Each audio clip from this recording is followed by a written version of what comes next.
Review. We're at it, back at it at Windy City's production studio with the co-host SG3 and our special guest, White Wrestling. Guys, are you guys ready for tonight? Let's go, brother. All right. Let's go. It is time. It is time. And let's get into this Raw review tonight. Alrighty, Raw opens up with Oba Femi coming out with a great crowd reaction. What an ovation that they gave Oba Femi tonight at Monday Night Raw. Oba says, "You guys are wonderful in Paris. He would like to soak this in and talk how wonderful that they are, but they have things to attend to. I know. Get down to business once again." But the crowd hypes him up once again. Oba chants are loud again and again. So this guy is getting a lot of right now energy from the crowd everywhere he goes, which is a good thing. I mean, this is all future world heavyweight champion material right here, and rightfully so. Got a comment. Comment is Clash and Clash and Italy predictions have already passed. Interesting. How does that show up? No. Let's Did check out the title real quick. it not switch?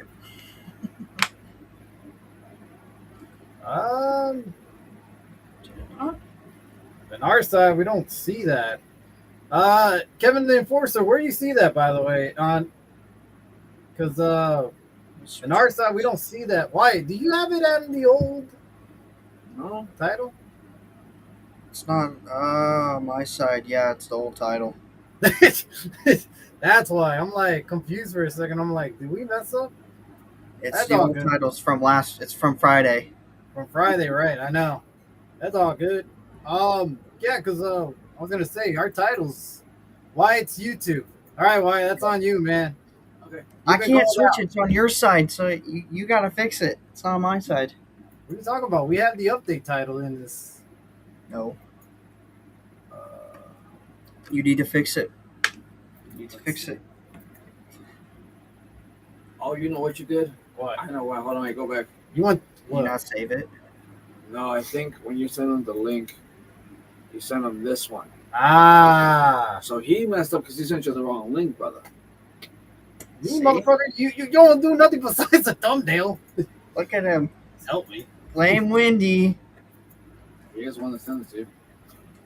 Yeah, the guy doesn't do much besides just do thumbnails. Like notes. Helps. All right, there you go. I'll send you the right link.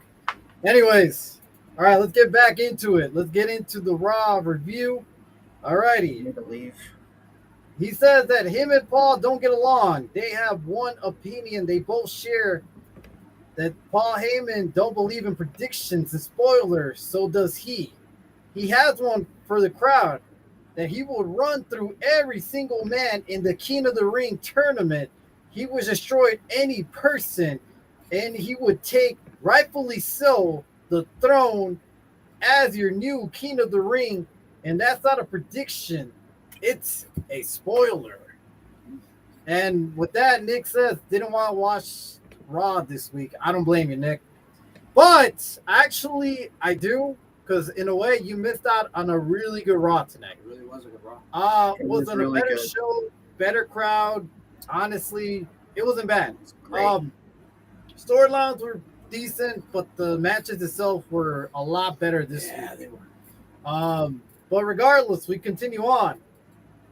He's here to collect trophies and the head he hasn't collected is the head of Lesnar because the score is 1-1. He can't cause, and he can't. He's not. Sorry, let me say that again. He says he can't collect because he's not here tonight. He disappeared. He cheats. He hits him from behind. He attacks him when he's not looking.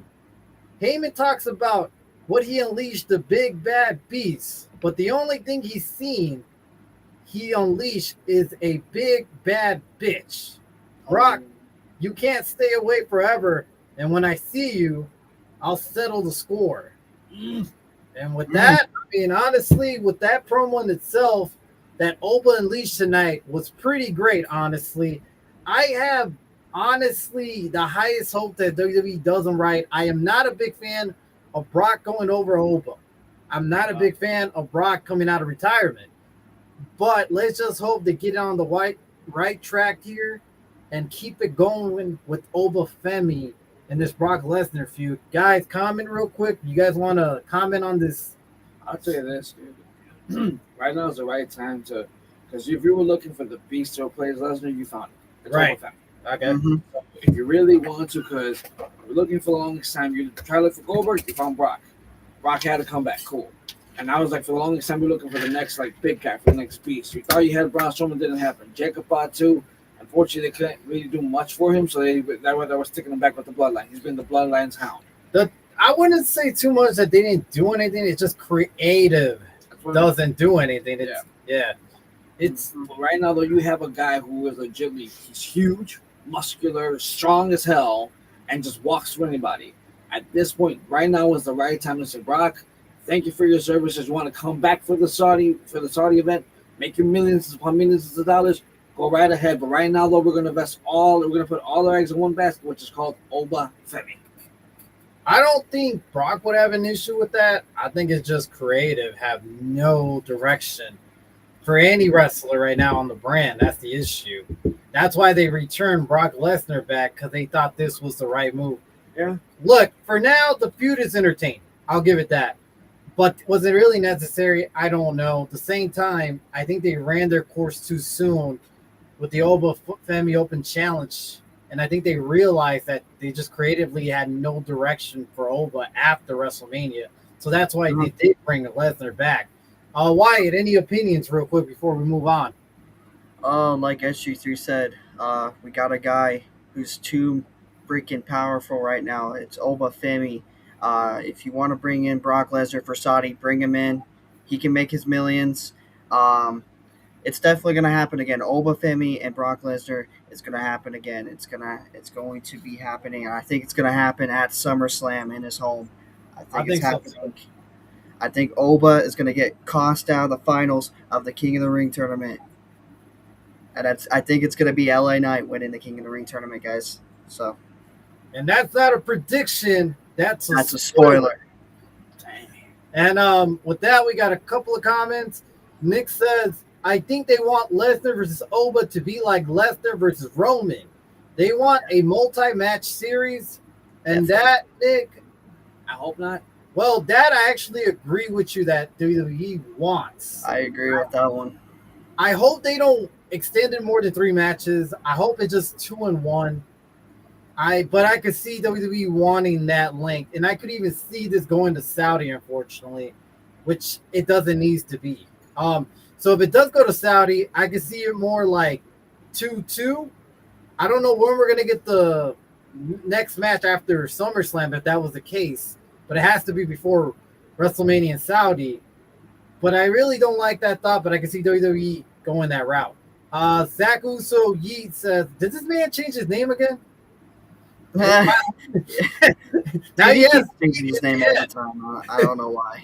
All righty. Either way, he says, hello. Okay, hello. Hello. Hi, hello. What's up, Zach? El Grande Americano. All righty. So after all this segment that Oba does, we then get Dominic Mysterio. He comes out and says, Oba, you don't rule anybody. See, you're so worried about Lesnar, you should be worried about Dirty Dom. Oba, let me ask you a question. And how long have you been here a rookie? And before he gets to say more, Oba starts hearing the chants because the fans shout heavily, Oba, Oba, Oba, Oba. And with that, Dom says, what, a cup of coffee? And he says, I'm a veteran in this game. He's the king of the luchadors. And once he wins the King of the Ring, he will rule over him. Oh. So he goes into the ring at this point, but he doesn't get in. He looks at Obafemi and says, "So why don't you make it easy, bend the knee, and respect the stash?" He comes to the apron at that point to distract Oba from JD, to JD to hit Oba with the steel chair. But guess what? It has no effect, as afterwards Oba clocks JD with the chair himself.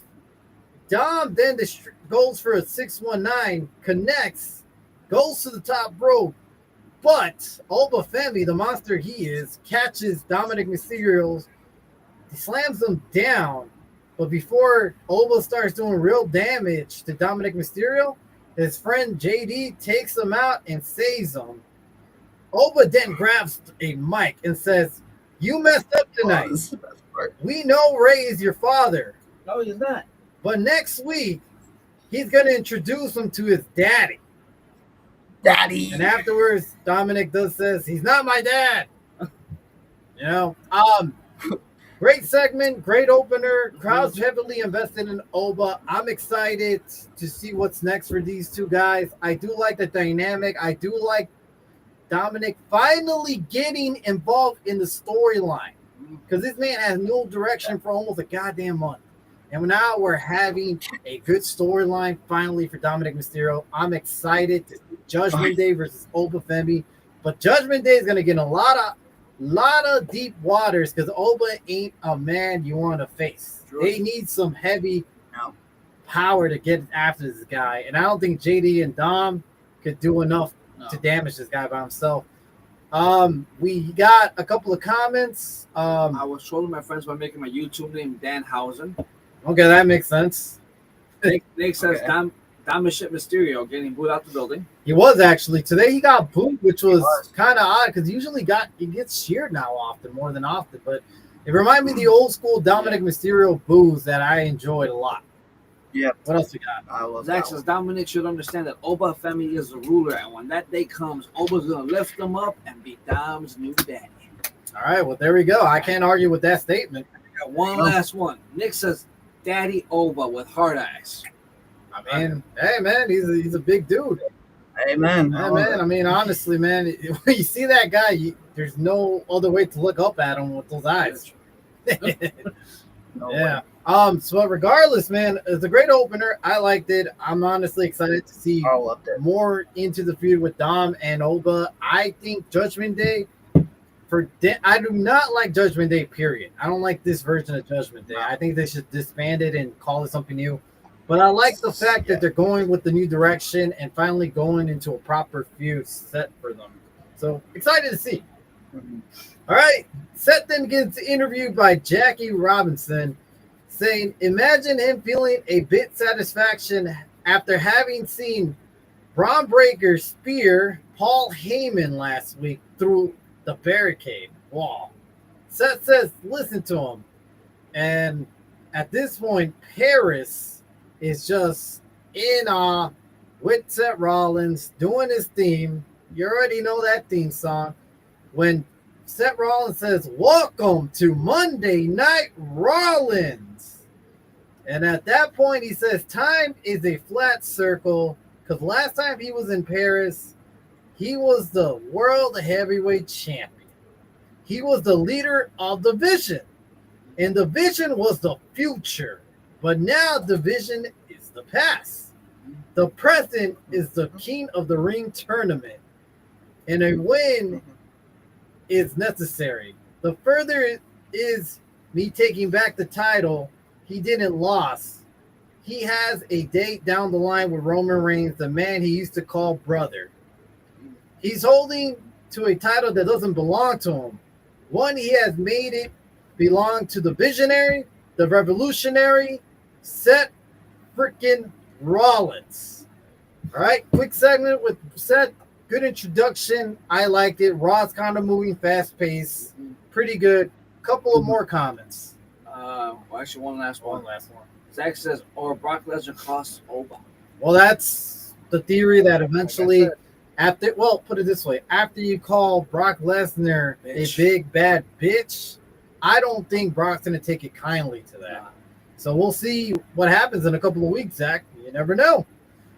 We might see Brock Lesnar finally come out from wherever he's hiding from and attack Oba once again behind his back. I mean, maybe a little foreshadowing by Oba too. So True. he only has himself to blame at that point. Then Alexa Bliss comes out because we have Chelsea Green and Becky Lynch and Liv Morgan all go at it in a fatal four-way qualifier match for the Queen of the Ring tournament.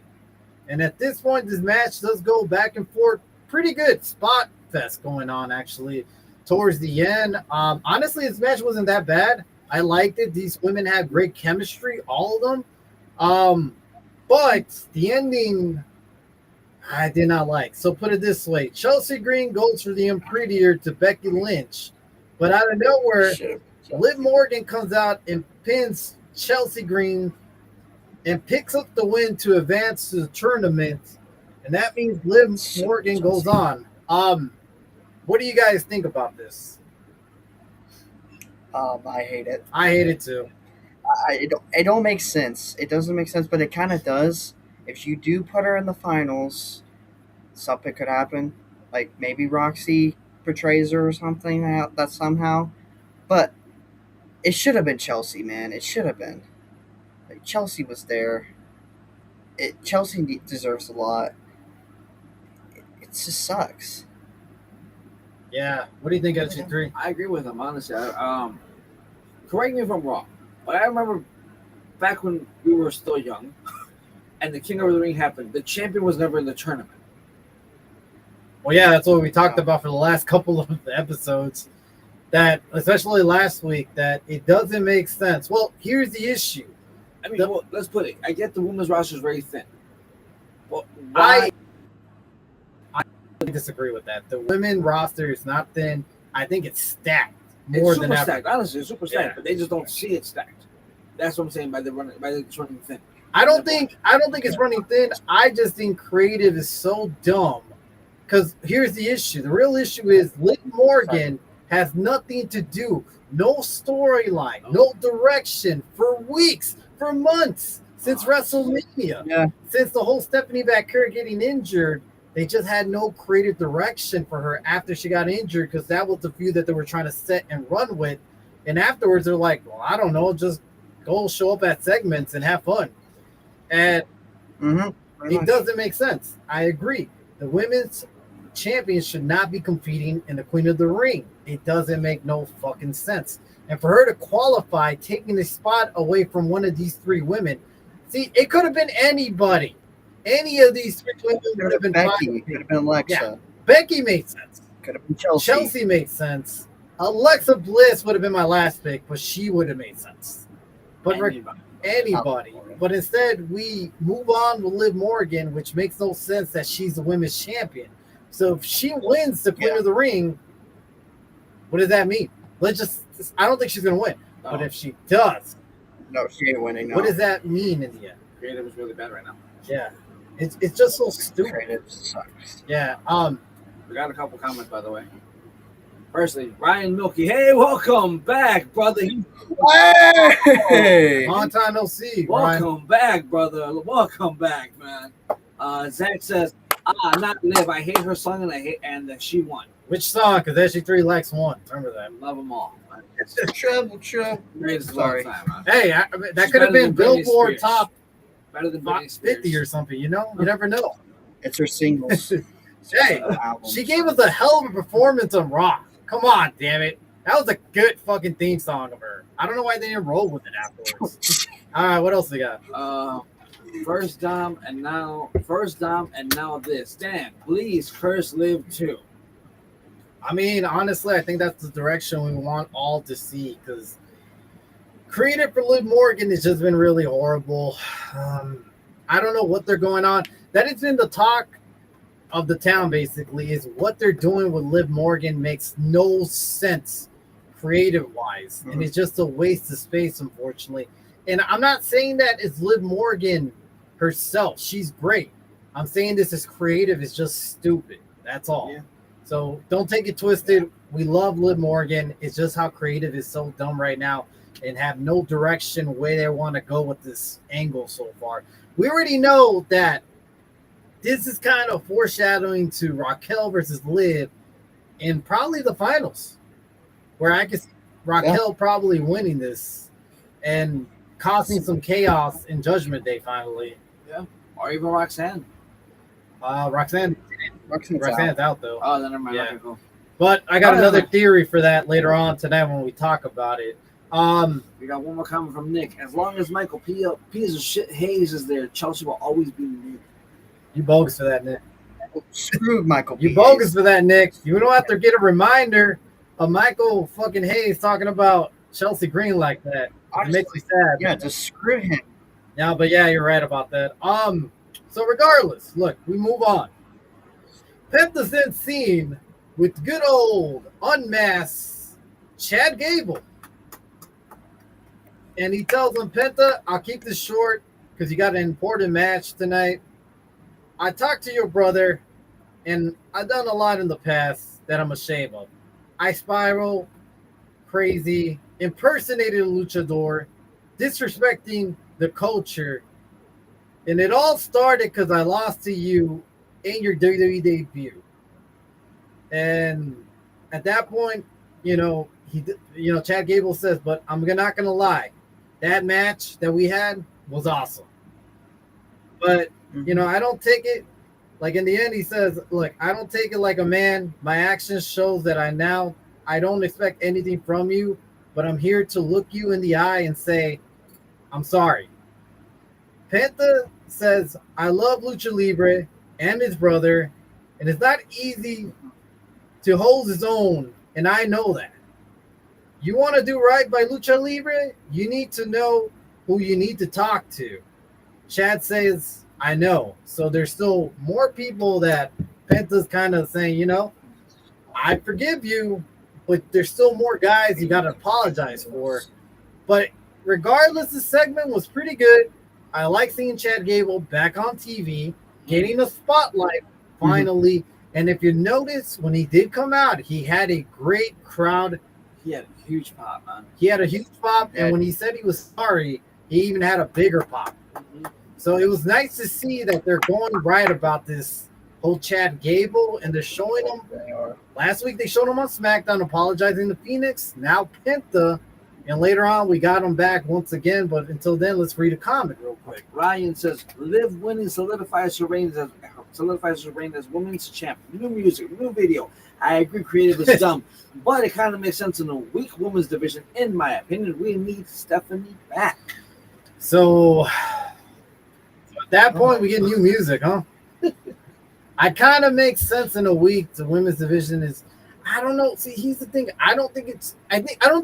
Yes, it's weak. But the funny thing is we have a stacked roster that I don't understand why we don't utilize some of these women. Call up some of these women from NXT. We've been looking at Blake Monroe supposedly making her main roster debut. It's just like the year over again. Yes, I don't understand. Hell, what happened to Jordan Grace? That too. Oh, where'd she go? She was injured like really badly though. No, she's not injured anymore. She was in main event, and then she disappeared from main event too. Like, what is up going on with a lot of these women wrestlers? Like, we have a stacked roster of great talent. Whatever happened to Natalia? I mean, she's doing her thing at AAA though. Oh. Like, I'll give her credit. She's going out there doing her. She's been on NXT. Yeah. She's been on NXT as trainer. She's a trainer. She's been training. Which people. I agree. That's the direction I want to see her, because she's already give a lot to the game, and she could really. Oh, she's a legend. Oh yeah, she could really move the next generation. What else we got here? We got a couple comments. Jose Martinez, what's up, brother? Welcome back. LOL. Trump was at the Knicks game and got booed. Interesting. Of course. Ryan, it's leading to a Rey Mysterio versus Chad Gable match. You think so? I can see it down the road. I can see it though. I can see it down the road, but I don't see it yet. Down the road. I don't see it yet. Not right now. And then Zach Uzo Yeet says, when is CM Punk returning? I don't know. He's getting jacked. He looks jacked. I think he's taking a break. Look, he's old.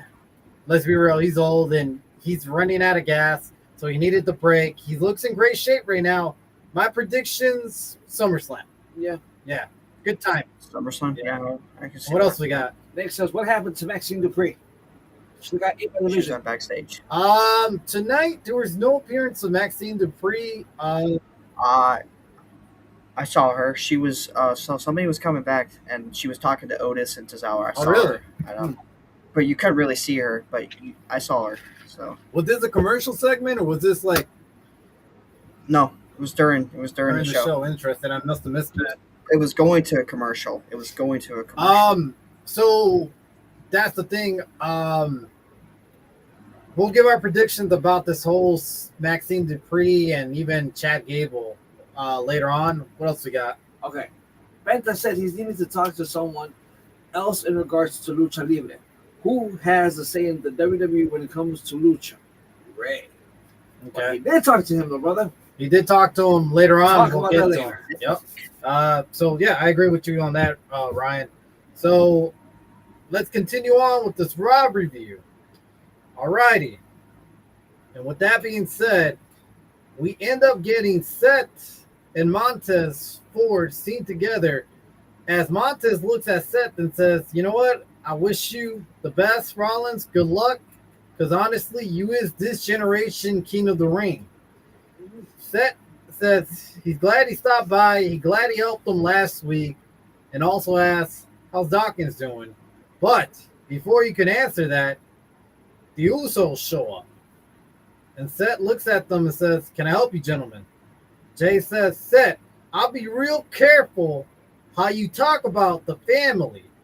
Matter of fact, I'm king of the ring as well. Tournament. I'm winning it tonight. Taking the champion from Cody Rhodes. Yeet. Oh, Lord. Seth says, whatever, Jay.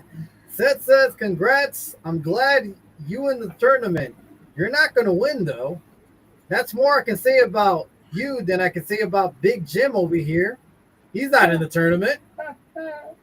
Big Jim's on the sideline. How Roman likes it. Yeah. He doesn't know if they listen. He wasn't talking about the family. He was talking about Reigns. I get this is a family thing. He's not, and he's disappointed. He thought that they were better than this, but maybe he was wrong. This is the best they can do, being bag boys for Roman Reigns. Which, honestly, I could agree with Seth Rollins here. He says Jacob can get his... So at this point, he says, Jacob, get this fool, Oos. Then Fatu looks at Seth, takes off his glasses, and walks away. While Jay Uso looks confused, Seth laughs and says, family, eh? And they all walk away from each other. So this segment alone says a lot. It kind of makes you, it kind of pokes to the fact that it's funny that the Usos were all about being independent, being their own person. But the snap of the finger when Roman called them, they went back to being the bag boys of Roman Reigns once again, which kind of makes no sense creative-wise. Like, all of a sudden, it wasn't about family. It was about, it wasn't any Bloodline stuff. It's about family matters. And now it just seems like Bloodline stuff once again, unfortunately. With that being said, what do you guys think overall with the segment? Any thoughts, comments? I like the fact that Jacob walked away like saying, I'm cool. Well, I like the fact that he doesn't listen to Jay and Jimmy, which he does mention later. Why? What do you think? Exactly. Like you said, I liked what Jacob doesn't answer to Jay and Jimmy. He only answers to one person. His name is the OTC, Roman Reigns. Jay seems like he's acting like a little bit of the tribal chief over here, and he ain't the tribal chief. So I would tell this to Jey Uso: just shut the hell up. Yep. And just be like a goon, like Roman Reigns, with being your leader and everything. I agree. And at this point, it's like I don't know what direction they're gonna go with this because we're down to Seth, Montez, I don't know how long Dawkins going to be out, but at the same time, is the Usos getting the fuse with Zed? What is going on? Because we saw Seth calling out Roman Reigns already, and he called him out, and it looks like it might be for SummerSlams. So who knows what's going to happen? I did like the Fatu segment and how he's not going to take orders from the Usos, obviously. So we'll see how all that plays along later tonight. We got Jimmy Uso's acting like Roman's bitch. I agree on that. And then we also got one from Zach that says, and then LA Knight. Yeah, I came, I think. Yep, he did. So He did. put it this way, afterwards, this segment, we did get, at this point, sorry, give me 1 second. There we go. We then see Lyra and Bailey. Bailey's excited for Lyra. Lyra says she's excited as well. She hasn't held gold in a year. Dang. Bailey then says, that's not what this is about. This is getting back what is yours. Everything she's got in her tonight, she goes after again, whatever it takes, because she is Lyra and she's one of the best. She believes in her, and good luck to you. And with that, Sol Ruka comes out because she faces Lyra one-on-one for the IC title. This match wasn't that bad, actually. This just proves that Lyra is one of the best female wrestlers in the division right now. I honestly think she's great. I thought she was really good in this match. Her and Sol had pretty good chemistry. This was a decent match, which ended up Sol Ruka beating her for the 1-2-3 with the Snow Snatcher out of nowhere. What do you guys think of the segment overall and the match? Good segment. I did not know it was that long since Lyra had held gold. But I like the fact of what they did in the match. That was a really fantastic match. Yes, I noticed a couple botches here and there. Nothing to critique, though. It happens. But, dude, honestly, they put on a phenomenal match. You could tell it's like they really started each other. And honestly, tonight's wrestling was just it was top tier tonight. So that's my opinion to that. What do you want to say to that? Yeah, it's a great segment with Bailey and Lyra. The reason why I'm going to tell you this is why Lyra has not held the gold for a year is because Lyra and Becky last year, when they were feuding with the IC title, Becky, if she would won, she could no longer challenge her as the champion. Right. That's why she lost. So that's why Lyra's not been the champion for like a year. But it was a great match. Soul Snatcher out of nowhere. Perfect match. Do you guys see this running back one more time? I hope it does. I hope it comes back like maybe SummerSlam. Like if you want to put it on the big stage. If today was like your testing waters, I could see we're coming back around SummerSlam or like another big event. I think that I think that would be too long. I think they'll run it back. Could be a Night of Champions. That could also be it. Or Saturday night's main event next month. I could see it one of those 2 days. But it'll be interesting to see it again. I would like to see it because I thought these two had good chemistry. I just think Lyra is the future of WWE, and I hope they do her right, and I hope they keep pushing her to the top because she's still young and she has a lot to offer to the company. And I hope they don't bury her in the mid-card scene like they do with a lot of these wrestlers. Having Bailey next to her, I'm sure guides her to a good direction because Bailey's very underrated when it comes to wrestling and in the mic, basically. Yeah. A couple of comments, by the way. Okay. Jose Martinez. I'll be honest. I'm kind of getting tired of LA Knight and the Bloodline. But I feel like that's the only time we're going to see LA on TV. LA needs to feud with someone else. I really wish it was Brock Lesnar. You're not wrong. I am getting tired of it. It's predictable.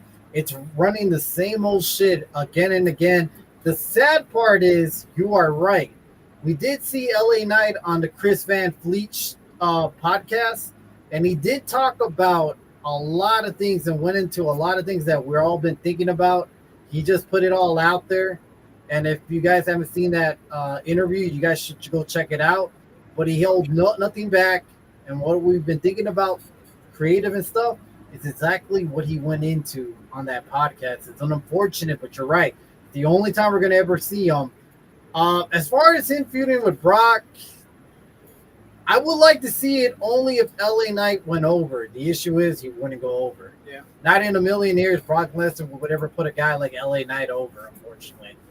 Ryan says, "What's with WWE pushing Sol Ruka so hard immediately off the blocks? Let her find her feet. I feel she needs a new finisher. The Soul Snatch is fun a couple of times, but it will get old very quickly. I feel she's been pushed super fast." So ain't you're not wrong. wrong, actually. I agree with you, Ryan. I do think that she's been pushed real quick, and I think she was handed the title real quickly as well. I think they should have let her first get a couple of matches, get the build up, get the mic work, get everything slow and steady. But instead, they put her right away to the main event scene, and we saw a couple of bouts, Champion. especially at a Clash of Italy. And Becky seemed kind of annoyed during that match a couple of times because I feel like Sol Ruka missed her cue. And it's unfortunate because Sol is a good wrestler, but when you're on the big stage, it brings a whole new level of nerves to you. So, yeah, I agree with you, Ryan. What do you guys think? I agree with him. She was pushed super fast. I get it. But I feel like, honestly, for her was the whole social media presence that really has really pushed. And a lot of wrestlers nowadays, they're getting pushed because of their presence on social media. And it doesn't matter what they do in the ring, or it doesn't matter what they do, what they don't do, botches, no botches. If you have a very high social media presence, so you're getting a bunch of likes and a bunch of this, it's like, oh, cool. That's what's going to drive us because that's what Logan Paul did, and look at him now. So, unfortunately, I can see it. Well, Logan Paul's a celebrity, though.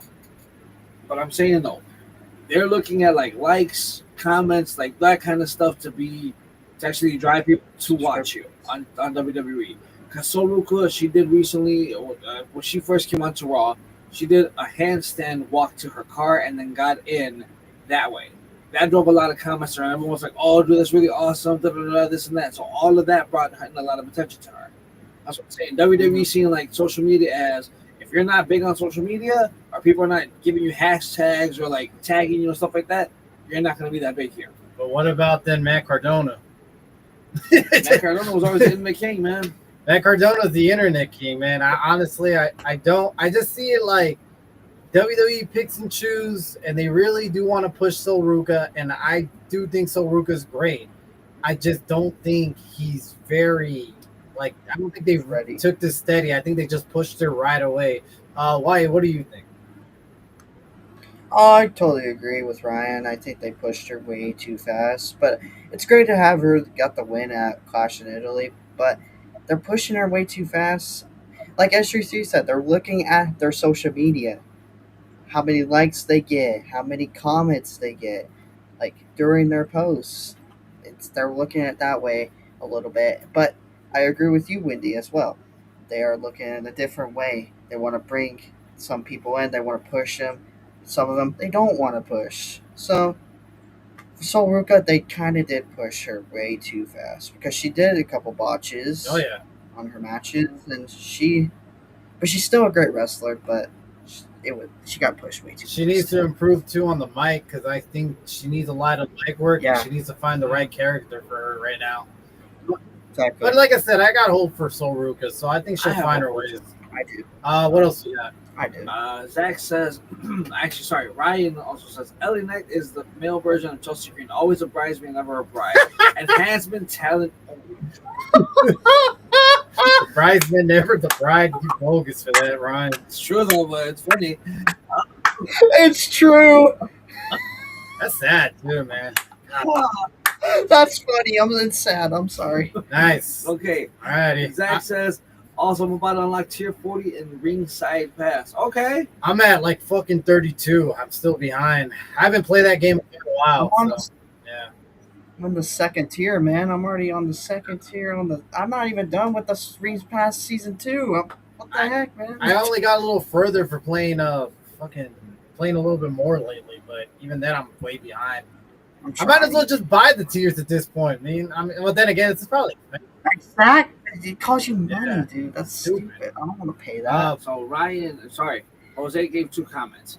Ryan, I got to disagree. I think it's great that she won and got that push. It's new, it's fresh. I'm not a fan of her, and also that finisher can mess her up down the line.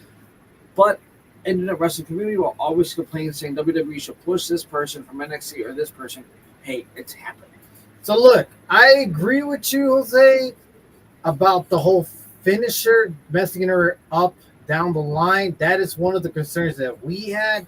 That her style, her Yeah. moveset is not sustainable for her in the future No. at all. So she needs to find a different style to tone it down a little bit. It's kind of like Will Ospreay. We saw how crazy he Yeah, was, exactly. when before the neck injury. And I think he talked about how Jericho warned him back in the day, like, hey, you need to tone it down. Like, you're great in the ring, but this style is going to get you injured. And he wasn't wrong. Like, the guy eventually got a neck injury, and that's severe. Yeah. And I think So Ruka is going to head to that direction if she doesn't find a new finisher for her to, like, basically go with. Because this Snow Satcher, it's great. It's popping. It gets the internet going. But the issue is I feel like it's going to cause an injury down the line. Her and Javon Evans are in the same boat right now. But I mean, if I'm not wrong, actually, she was in talk about injury during Clash of Italy because they weren't sure she was 100%. Yeah. And it was during one of her matches. Mhm. So that is kind of a scary thought to go. So I do think she needs to tone it down, find a new style, but yet still have that high-flying move sense every once in a while. Save it more for the PLEs when it matters. You know, the high spots, the main events, not Raws and WWE Live. But I don't know. I guess for him, he disagrees, which is fine. You know, this is subjective. You know, you could disagree and agree. Everybody has their opinion. So, you know, we'll just leave that one at that. Zach Uso says, Actually, Ryan said one before. I agree with you, Jose. I want NXT stars pushed. I just don't think she's ready just yet. I like her style and her moves. I just don't want to have it done in a flash and released next year when injured. that is a good concern. That is something we just touch about. What do you guys think about that? I do agree with you. Honestly, her moveset is pretty dangerous. It's dangerous, but not only for her, but also for the opponent. If you want to see someone who can just slamming himself on his back for such a long time, not having back complications because of it, Randy Orton. Look at him right now. Soruka's headed down that path at this moment. I agree. Right now, you know what? If you want to do with a high fly and all that stuff, cool. But I think eventually, about a year, 6 months a year, start training on a different kind of moveset. Her and Javon Evans. Because you got to understand, this is not NXT where it's only a 1 week, maybe once a month. You have 2 shows to do in the same week. This is WWE where WWE house shows are coming back. WWE Raw, WWE SmackDown, PLEs, all of that. It's a really tough schedule on your body. Plus, you have to work out. Plus, you're not really sleeping a lot. All of that is just basically a drain on your body. Yeah, So, I agree.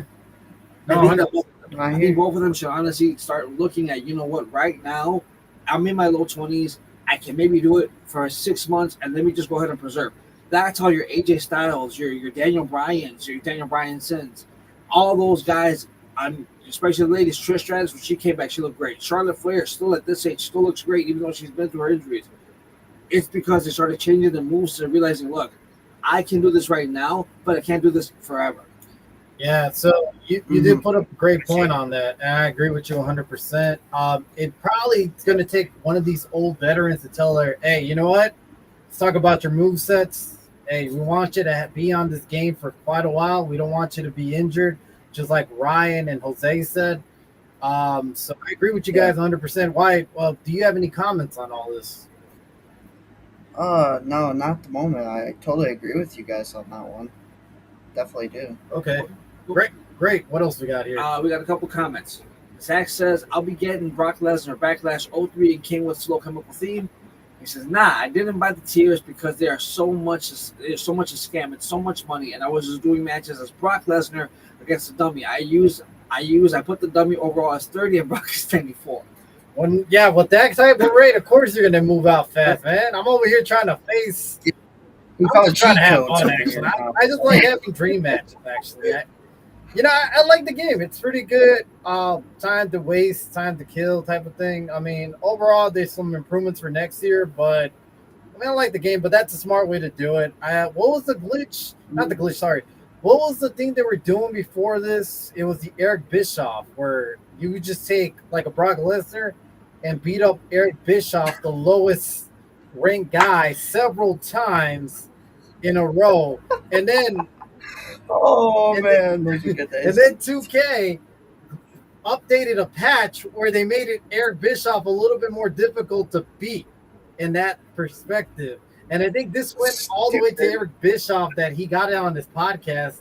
And he was like, wow, well, I should feel blessed that people still remember me like that. Yeah, it's crazy. I remember that. I remember that was when the game first came out. Yeah. I remember that. Mythic. Honestly, thank you for the Twitch stream. Thank you for the Twitch comment. Really do appreciate it. This is the first one I think we've gotten on here. Yeah. So guys, that's just a bot. I banned that person. It's just Oh, Okay. a cool. bot. Cool. Yeah, it's a bot because the AI They're viewer bots. streamboo.com. So yeah, we can tell us about your bot. But still, though, appreciate you for commenting. Jose Martinez Banned says, it. I'll agree and drinks to that, Ryan. Also, nice shades, Wyatt.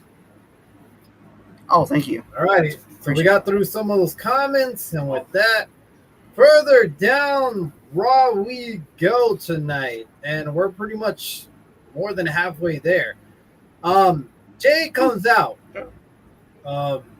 mad and then says, what's up with that, Oos? He says, when he comes at any time at set, you're supposed to have my back. And he's talking to Fatu at this moment. Jimmy then says, I got you, Oos. We call the play. You supposed to run it, Fatu. Jacob says, run it? Hold up. Let's not get it twisted. I don't acknowledge you or your punk ass, Jay. I like the fact that he just right away calls up I Jay. love that. I like the whole dynamic that him and Jay have right now. It's really pretty great. I love The that. only one I acknowledge is the OTC Roman Reigns. To keep it 100, you two worry about me. You need to worry about LA Knight. Didn't y'all tell LA Knight Yeah. to stop talking about the family? Knowing LA, he has lots on his mind and a lot to say. He's probably out there talking about the family. And y'all two out here doing nothing. Dang. Jimmy says, then group text it then. And then Jimmy says, don't worry about him. And then when he looks back, Jay disappears as well. And he's like, what the fuck? At this point, we do see LA Knight making his way to the ring.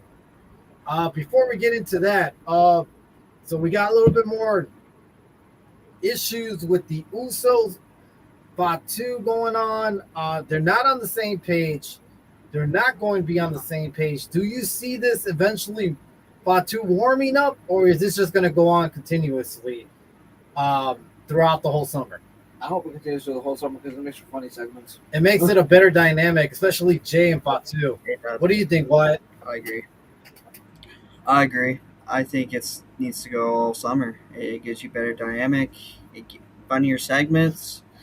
Just Jacob going menace on Jey Uso. It's just perfect to do it that way during the summer. Yeah, it's hilarious. It's pretty good. I agree. I think it should just go on at this point throughout SummerSlam. And let's see if they worked in the same page when they have to face bigger feuds with bigger, people and stables at that point. So we'll see down the line how this, works out in the end. Any more comments, Guy, on this real at all before we move on to the No next? more comments, no. Nope. Alrighty. So at this point, LA Knight comes out. Friday, he says Friday, SmackDown, Fatal 4-Way, King of the Ring, Royce Keys, Jey Uso, Finn Balor, everyone saying LA Knight. They all face off. Yeah. He says, ordinary, I walk here. Say I'm gonna walk all four of them and face off Roman Reigns when I win for the championship. The crowd at this point chants OTC. But he says, you know what? He's not mad at them for chanting Roman Reigns. Can you, at this point, he says, you can.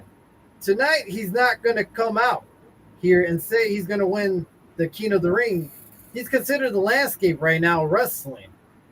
Roman Reigns is the guy that empire is crumbling.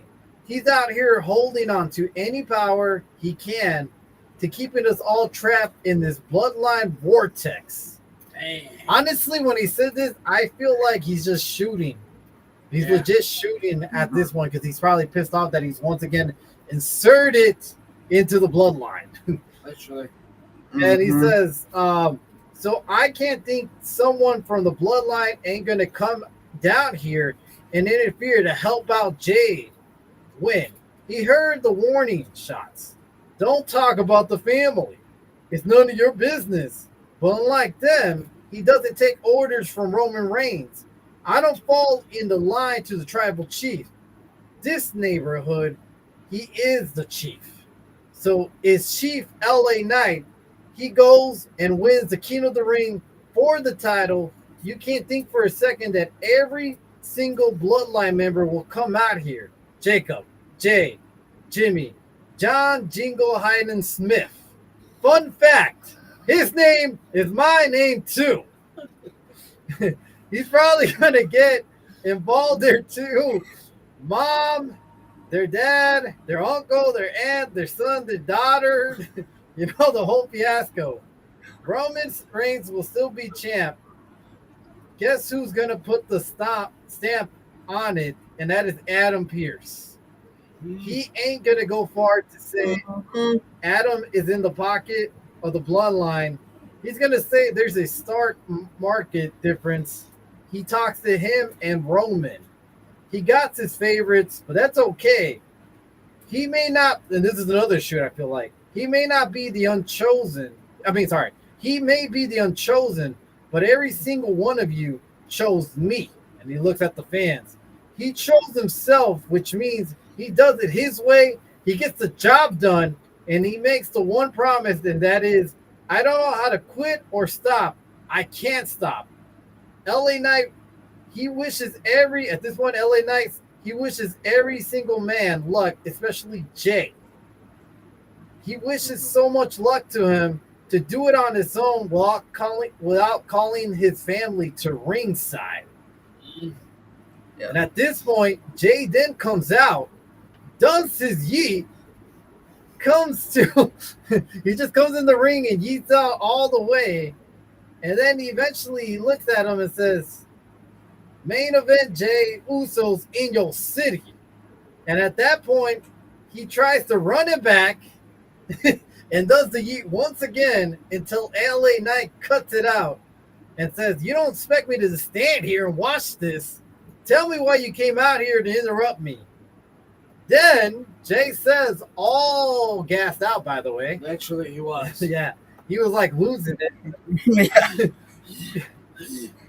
Because whenever his family comes out to call me, I'm going to answer. That's called, I need to stay in your lane. As far me and you, yeah, I'm in the King of the Ring. I don't need to know. I'm still him, Arena Shaker. I'm still main event. Jey Uso, especially exactly I am here. Warning shot. Boom.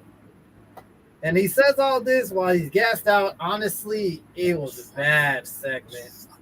His moment. Now, let's put it this way. LA Knight, great segment. Awesome. On point. Jay just kind of lowered it down a notch here. LA says, cut that. Okay, you have a right to boo. Fine. I did. So before he does the yeeting, LA Knight did say to cut that. He says, you have the right to boo because I did that at Mania. I don't fault you guys. But my man, really, my man, two-man, you have me wrong. He respects the fact that you're passionate about your family. I love that. In fact, you should be. That's a good man should be. Friday, I want to wish you good luck. From the bottom of my heart, top to bottom, I say this. Screw your family. Jay then takes off his shirt and then goes to the ring until Jimmy comes out to save him. And that's how this segment ends. Guys, what do you guys think of this segment? I thought LA Knight's part was great. I thought there was some personal business that he was shooting at legit. Yeah. That he felt like he needed to get out of his chest. So a lot of this felt real, which I liked. I like that. I like that old school, I'm going to shoot and I'm going to let it be, knowing that creative sucks. Yep. And I like LA Knight segment, but the whole Jey Uso, man, segment just kind of brought it down too much, man. To me, this was one of the lowest points of Jey Uso so far. He got. I cannot believe the man got gassed out by just making his entrance. What do you guys think? He's gotta hit the cardio. He's gotta stop the double waffle, man. He's got to do He something. needs to stop drinking. Honestly, I don't doubt that he's ever like not drinking during these segments anymore. I wouldn't. That probably does. Any thoughts on the segment? Any thoughts on LA Knight running the Bloodline Honestly, angle? man, the Bloodline angle with LA Knight is old and stale, but LA Knight though is making it seem like, dude, he's getting his frustrations out. I feel like he just dropped a pipe bomb for this generation. Talking the way he did, he broke so many walls with what he said, and at this point though, it was right on point. Jey Uso really got the hot tag in. He could have came in with the hot tag, really nailed it, really did awesome, and then he's like, hey, boost, like, bro, no. You mean yeah? Well, first boost and yeet. Honestly, man, it didn't. His segment didn't do much. I feel like honestly, LA could have done at least about a good 5-minute segment on this instead of the 1.5, 2 minutes that he got probably. I think at this point they could have ran it better with Jimmy because I feel like Jimmy on the mic at this point is a lot better than Jey Uso. Yeah. Why? What do you think? I agree. I think LA Knight just basically dropped a pipe bomb on us in 2026. I think he's trying to get his frustrations out with creative because creative sucks.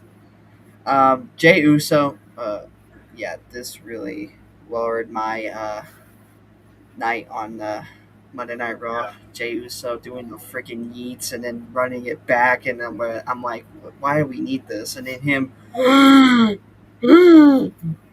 like, ooh, stop. He did his best impersonation of SpongeBob. I need water. Yeah.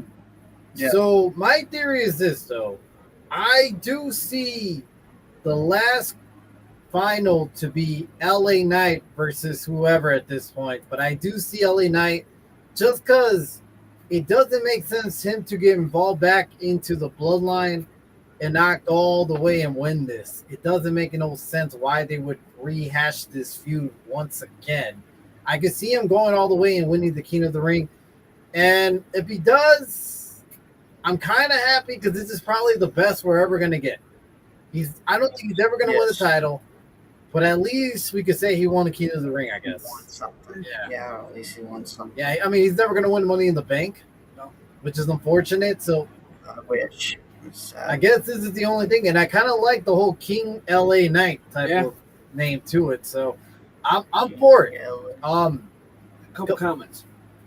Firstly, Zach says, Savage, here's a tip. Every Hell in a Cell or any match, just use the shovel because it doesn't break like chairs and candlesticks. That's a good. I know that for a fact because that's the weapon I use a lot because it's that. Yes. Or what's the other one? The sledgehammer. The sledgehammer never breaks and it does a lot of damage. It does. Jose Martinez says, LOL. Yep. Ryan says, I'm going to bed, fellas. It's 6:30 for me. Good morning. Good night, chat. Good night, brother. Have yourself a good night. Good night, brother. Night, man. Build Out Live. Yo, welcome to the chat, brother. We appreciate the comment. Thank you. Welcome to Twitch. Appreciate it, man. Jose, what's more worse? Evolution taking over WWE 2020, 2003, 2004 on Raw or the Bloodline? Okay, so let's get this. Let's get this stated first. Evolution 03 and 04. Look, we look at it now back when nostalgia, we think it's great. During the time, we cannot lie, it was kind of boring. Triple H's reign of terror was bad. It was. The only good thing about Evolution is what led to it afterwards, with Randy Orton being the single mid card that he finally got to be up there on the top, winning his first title as a world heavyweight title, to be at the time youngest world heavyweight champion. Great accomplishment by him. And then eventually Batista having that great feud with Triple H and spanning off to me to be one of the greatest WrestleMania moments during that time. You know, the whole thumbs up, thumbs down thing, iconic. To this day. Bloodline. wasn't bad when it first started. I still think Bloodline storyline was one of the best we had in years, and I'll hold that. Yes. But this new version of it, I'm sorry, I just think it's so dumb. It's so bad. Still. It's cringy. It's like, so you guys, maybe I don't know why. Maybe you're a little too young, but maybe it's just, do you remember this? You remember when Coke had, like, back in the day, New Coke or something like that? They renamed it. Oh, yeah. God, yeah, I remember that. Yeah, like, Oh, I know Yeah. what you're talking about. New Coke, and they try to advertise it. They try to make it like rebrand it, but fans hated it.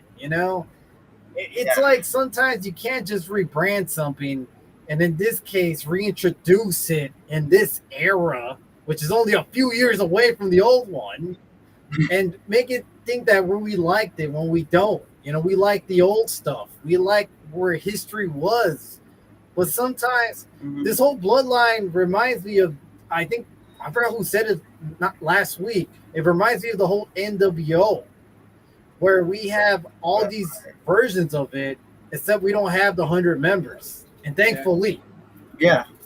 100 members yet. I hope not. I hope we never get that. I mean, they released a couple of guys, so I don't think we ever will. Yeah. But regardless, it just seems. I mean, what do you guys think overall? Evolution's worse or Bloodline? What we didn't even answer that question. So, what do you guys think is worse? If we're going OG Bloodline, I would say Evolution is worse. I think he means. So let's put it this way. Yeah. I think he means this version. But if of we're it. saying this version, I want to say this one. The reason why is because they're like making it seem that they're gonna take over everything, and Evolution was like and it's just like at this point that Bloodline 3000.0 is not gonna do anything except for just a little riff here and there, and then eventually probably get one more title, maybe the tag team title, just to add for them, just to make it like advocate the fact that there's something legit. But it's like then you just went back to 2024, 2023. So at this point, it does nothing. Evolution at least stayed together for years when they were taking over. That's the only thing that I actually liked about Evolution. They stayed together and let them build off of that. This one was, what? You didn't let anyone build. It was just let's test the waters and see what happens. Okay, I like that. I agree. Why? What do you think? Definitely. I'm saying Bloodline. Yeah, I agree with SG3. The Bloodline thinks they're taking over everything. They're not really taking over. Jey Uso is dumb as crap. Jimmy is just acting like Roman's little guy. Jacob's not doing anything. And Roman, he's not even here, for crying out loud. He wasn't here this week. But Evolution was together all the time, and Evolution was together for years. They were doing their own thing, like Randy Orton. He became the youngest world champion. Triple H, Ric Flair, Batista. You never would think with Triple H, Batista, Ric Flair, or Randy Orton in a group. You would never think of it back then. At one time, but now you can think about it. At one time, like Triple H hold the World Heavyweight title, Orton hold the Intercontinental title, and Batista and Ric Flair hold the tag team titles. Tag team titles, yes.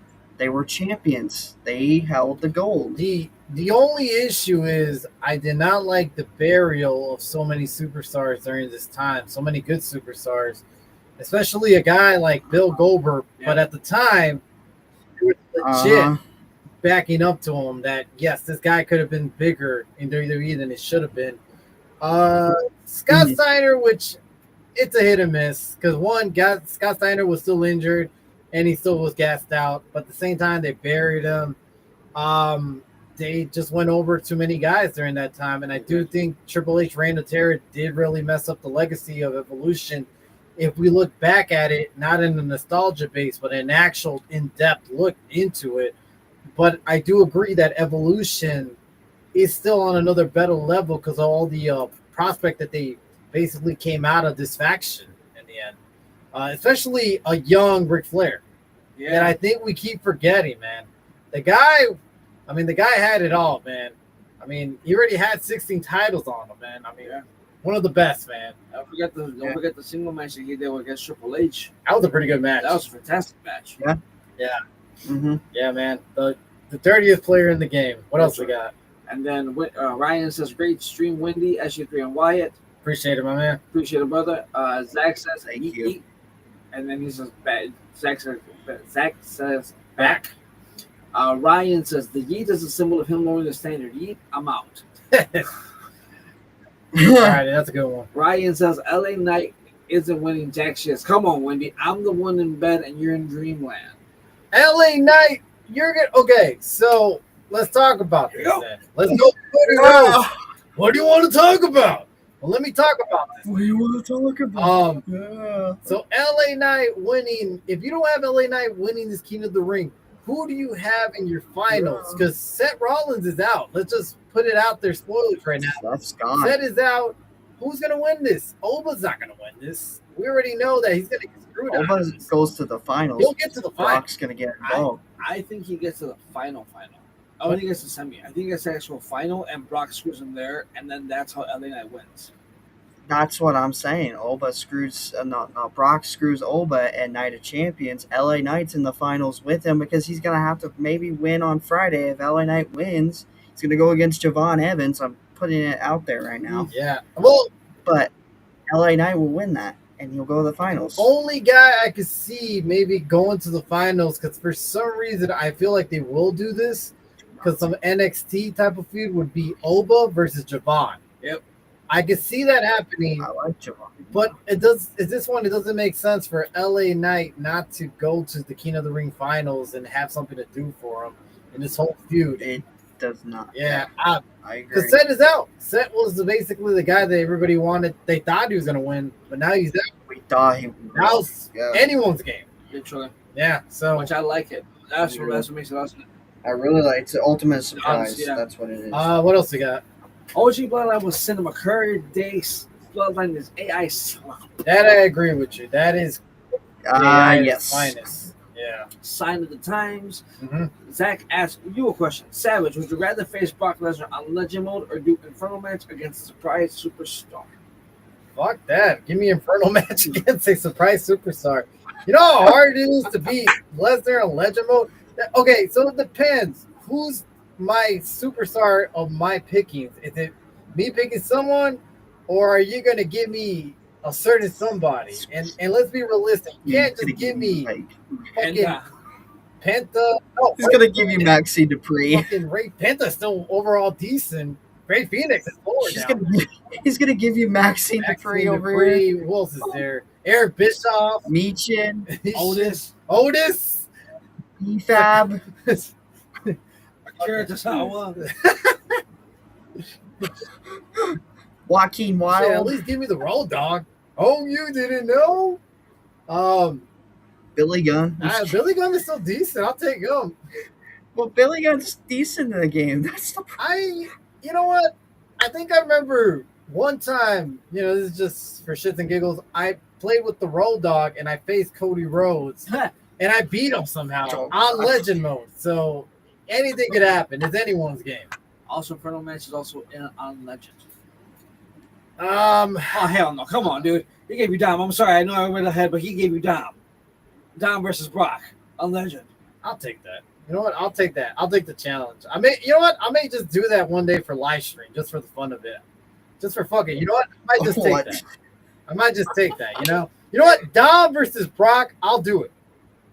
I'll do Braun versus Brock on Legend, and I'll even put it on Legend to show everybody. I think I could take that one. But that's just me. I don't know.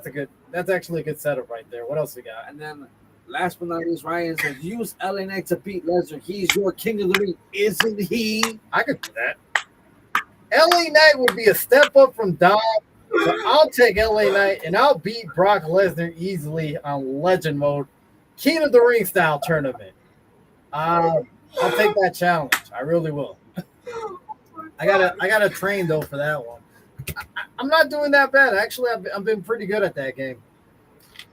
I'm on gas, no brakes. That's a good challenge. One will play it as Dom, and the next will play it as LA Knight. So if I do lose with Dom, I still got my backup LA Knights. Yeah. Yeah. Yeah. Alrighty, guys, let's get into the final moments of Monday Night Raw. And though at this point, after this long segment, we see Chad Gable talk to Ray and Dragon Lee. And he says, "You have a second." Dragon Lee sees, "We're good. Now I know you know what the mask means. Lucha Libre, it's all about culture and respect. We heard what you say to Phoenix and Penta. You got to stop beating yourself up.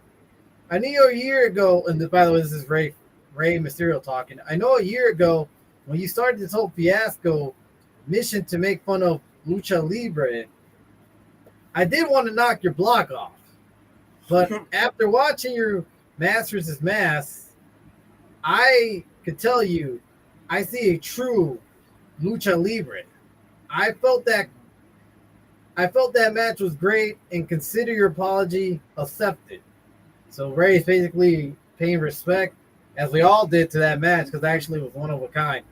"Before you leave, I'm really not one to judge, but you really got to look back further, because I'm pretty sure you said and done some things in the past that you might have regrets." And with that, we kind of already know who he's talking about. We're talking about Alpha Academy. And at that point, Chad says, I know. And so we're going down further down the line and going back to Chad Gable trying to fix his past problems.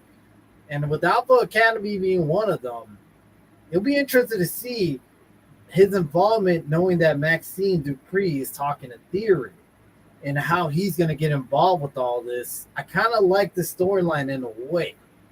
And I kind of like the fact that they're bringing back Alpha Academy back, which I feel like it's going to get a great crowd reaction. Yeah. Push. The only issue is, what the fuck happens to the Creeds? Like, where do they go? Los Hermanos Americanos, I can see them coming in and actually like trying to join in with Alpha Academy, and I can see Alpha Academy being like a super big stable, because 5 nowadays is a big stable and everything, and it's just, Well, they're going to fuse with the Bloodline? I can see it. they're gonna have a school and everything. At this point, is you trading Maxine Dupree for Chad Gable? I'll take it. Honestly, I kind of interested to see all this. Why? What do you think? I'm interested. Seeing it. Him and Alpha Academy again, kind of. But he did leave and he did some stuff, but it's good for him to probably apologize what the heck he did. But I do see the Creeds try to come in and be with the Alpha Academy. I do see them having like their own gym and they just work out in there. I just see it. It's gonna be comedian work right there. That's what's gonna happen. By the way, Ryan has a comment. He said, "I'll tune in for that." Interesting, Ryan. All right. We'll see. We're gonna have to set that up one day in the future play, that pretty much from WWE 2K26. Probably do that sometime this week. Why not? So afterwards, we do get Penta coming out because he's gonna face one-on-one Rey Mysterio for the IC title.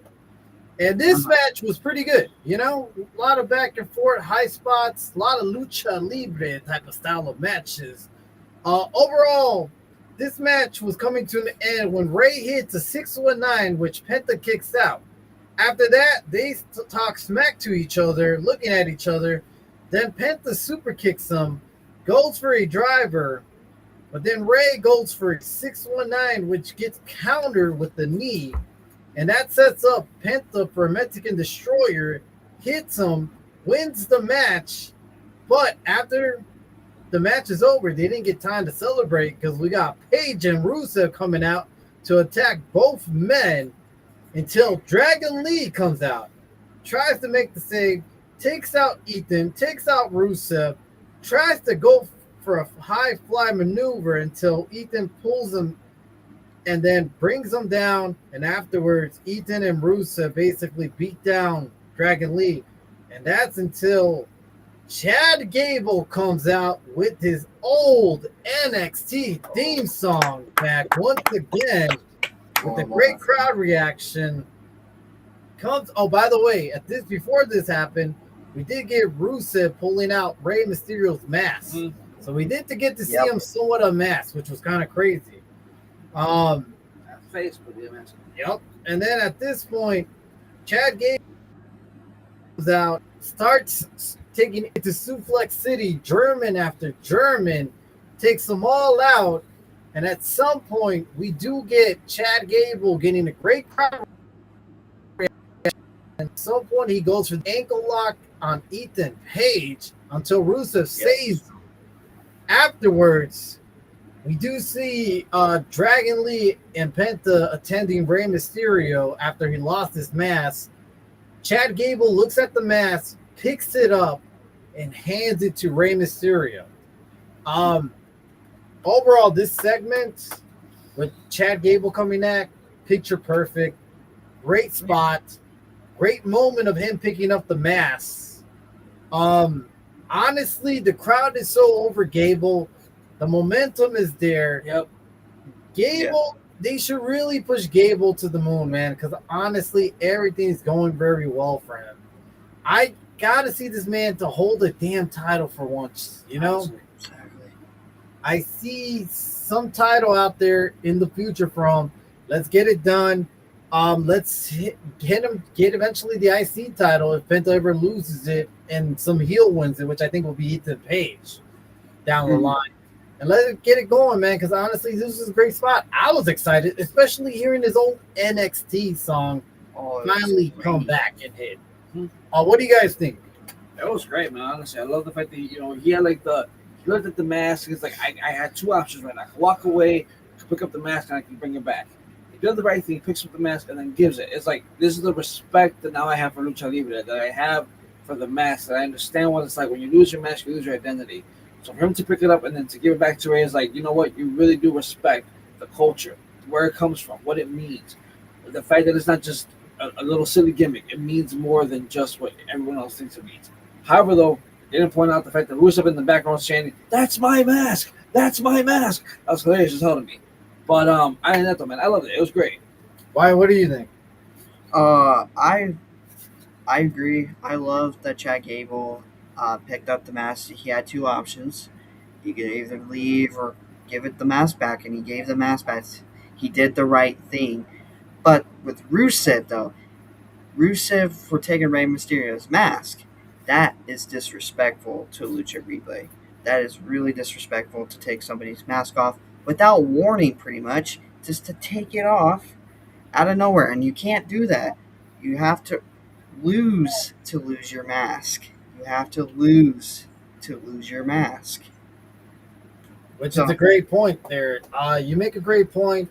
I do like this segment. I do like it where it's going with Chad Gable, and hopefully we get to see more of this next week or on SmackDown, which nobody likes to watch, by the way. Pretty much. Alrighty, comments real A quick. couple comments. Zach says, I got Brock 03 and King. Congratulations, man. That's awesome. Nice. Congrats. Casey Garcia 336. Love your Savage takes Wendy. Great stream, guys. Thank you for the comment. We appreciate it. Appreciate it. Ryan, put the Creeds under mask and give me Tyler Bate and Pete Dunne back, please. Yes. I think WWE missed a step on Gable. His best work was the Gunther feud. He was white hot back then. And last but not least, Zach says, and Jay used a new line. This is a warning shot, bow or bang. You know what? That's a good point. The warning shot or bang. We've been hearing this many times during the weeks with Jimmy Uso as well. Yeah. So I guess this is a new slogan that they're gonna have. I can see this on a T-shirt. What do you guys think of this new, basically phrase? I just want my feeling Uso to come back, man. I still have. I don't even notice it. I just want my feeling Uso to come back, man. I don't like nostalgia stuff, man. I like the fact that they're creating new stuff instead of relying on old stuff. Does it sound a little cheesy? Yes. But I can respect that they're not really going back to the old stuff and trying to make some new stuff work here. as well as Creed's Under the Mask and Give Me Tyler Bate and Pete Dunne back, please. I would like to see that here. So here's the thing. Now here's the question. By the way, Mass versus Mass. That happened. So what does this mean for Grande Americano and Los Americanos? Where did they lie? Did they come back to Raw eventually? Because it'll be awkward to have Chad Gable and them all together again. Do they stay at AAA then? I'd rather What does that mean? Yeah, so that means we won't get to see them much often on Raw, which kind of sucks in a way. And if we do, it makes it really awkward with Chad Gable right now, at least. So It I would does. wait a little bit and then bring him out. what if? Well, actually, a good point. So what if at some point Chad Gable is outnumbered, and when all hope is lost, we have Grande Americano come out and save him? That'd be awesome. I would like to see that, or at least in AAA, some sort of like ally. Dude, I would say this. I would love to see, or even vice versa. I would love to see someone actually posted this on YouTube earlier today, and I saw it. It said, have Rusev go to AAA for what he did to Oh Ray my gosh. to be a heel. I mean, honestly, dude, it'd be great. You're not Like, wrong. You're not wrong. Like, You're it'd be not great. wrong. Actually, you know what? It's funny, but it's a great thing right there. And then on top of that, like, aside from him being the heel, that's where Chad Gable comes out to save Grande Americano. It's like, you know what? Yeah, and now it's like, Okay, that makes sense. that's the way I'm seeing it now. But you know, it's I'm not disagreeing with you. I just find it funny. funny. And he's still going to get an L when he's at AAA. The man catches. You know what's even funnier? That Ethan Page is scared of Rusev. He's scared of a man that hasn't fucking won a match in a long time. How the fuck are you terrified of this guy? Yes, he's scary, but he hasn't won a fucking match. What else he got? And then he says, I hear Slow Chemical. That was such a badass song from Kane, man. I love it. By the way, with Ryan, this ain't about Gable and Gunther feud. I agree. It was a It miss. was good back then. Yeah, and they should have had him winning the IC title from Gunther instead of Sami Zayn at that Stupid point. Sami Zayn. Your guys' favorite. I think by the way, I think Slow Chemical is one of the best theme songs. Honestly, I think it was one of the best. One of the during things. that time, I think it was the best during that time. There's a couple of theme songs that are probably up in that top tier, but I can say Slow Chemical was pretty good. It was really good. What do you guys have as another? What do you think could compete with Slow Chemical? I guess in your opinion? From that time, Or any time. no. If I'm gonna go back 03, 04, like about 03 time, Slow Chemical, only maybe two. You remember Two. Austin Disturbed theme song? The one with the lyrics, Yeah. whatever that was. I like that one. I like that one. RVD's theme song was pretty I was good. gonna say RBD, or even though he wasn't a fan of it, but I did love "Burning My Light," even though Randy Orton was not a fan of it. Also was a good one for me is Undertaker's "Rollin'" with Limp Bizkit. Yes. Yeah, I like that one. I don't know. I just thought it fit during the time. My favorite one though for Taker was "Ain't No Grave" by Johnny Cash, because he would walk and you sound like he was dragging the chains. That's what made it just so much even better.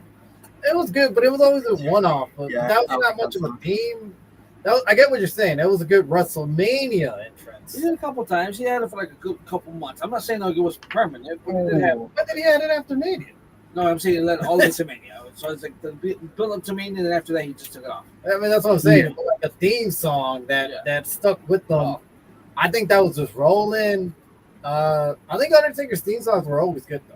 Yeah. Yeah. Because like if you think about his original one, then he had the Ministry of Darkness. Then he had Limp Bizkit, Kid Rock's American Badass. Then he had that version, Dead Man Walking. And then we had the one with the lyrics, which was pretty good. And then he went back to his old theme song, which took him forever to get to the ring. I really did. Regardless, there's a couple of theme songs. You guys want to name some that you guys like? Go ahead. There's too many of it to really count. What else we got? Ryan says SG3, take that back. Hey, I woke him up. Zach says, I'm going to upload a video of the entrances of Kane and Brock 03. Nice. You Ryan gotta says, check it I out. hate Sami Zayn. We're going to continue Thank you, Ryan. today. So we're going to say you love Sami Zayn. No, we hate Sami Zayn. Come on. Get it right, buddy. Zach says, I'm going to try to put the theme in there. Okay. So, alrighty. So we got the I Hate Sami Zayn committee. You guys should make t-shirts out of that, you know? You guys Dude, put- exactly. We need t-shirts. You guys should literally put on there like, we hate Sammy, like anti-Sammy. I'm gonna wear that every freaking Friday, and I'll love that shirt forever. I hate Sami Zayn. I hate Sami Zayn. Just put it everywhere. Just put it even on here. Put it on your back. Put it right there, and put it everywhere, like everywhere. But you gotta wake up, man, and you gotta And brush that's your what teeth Sami- to I Hate Sami Zayn theme song. Yeah. And then you put a picture of Sami Zayn, and you put 2 X's on it, his eyes and his mouth and everything. It's perfect t-shirt idea. Yeah, that wouldn't be bad actually. Probably could take that to the next live event, and it'll probably catch a lot of like. If you guys sit on the right row, it'll probably catch a lot of good heat For sure. Oh yeah. Oh, Especially- definitely. Alrighty, guys, let's get to the end of Raw because we're pretty much near. Roxanne and Liv are seen talking to each other, where Roxanne says she wanted to talk about something last week. She is right. She was thinking about herself, and she should be thinking about the bigger picture, and that is Judgment Day. She wants Liv to win Queen of the Ring Queen of the Ring tournament, or Raquel. A win for one is a win for all. The best thing is for her and Raquel maybe to face each other, and at that point we can't lose. And then before she could say any more, Liv then quickly changes the subject, moves away, and hugs Dominic Mysterio. Says, "Are you okay?" Hugs him. Dom says, "It was just crazy. I don't know what to do about Oba. We had a plan. It just didn't work out." Liv says, "Don't worry. We have to do things differently." She has some ideas she wants to tell you. Roxanne then sees smiling afterwards. She says, "I'll catch up with you guys later." So with that, man, that segment itself, it seems kind of fishy that Roxanne is kind of now agreeing with Liv. She's not mad. The smiling, the smirk. It's kind of crazy, but I do see that they're foreshadowing Raquel and Liv Morgan at the end of Queen of the Ring. Yeah. And I do see Roxanne have some sort of like persuasion to maybe Raquel and Liv playing the middle card. Maybe going to Raquel says, "You deserve this spot more than her." Going to Liv saying, No, you're the leader of Judgment Day. Kind of stirring up this pot in the future. Now, I had a prediction, but things changed today, and we'll talk about this later after Raw. Otherwise, decent segment. What do you guys think? This is like, honestly, It was good. definitely makes you question like, what's the next steps for Roxanne Perez now? Nope. What do you think, Wyatt?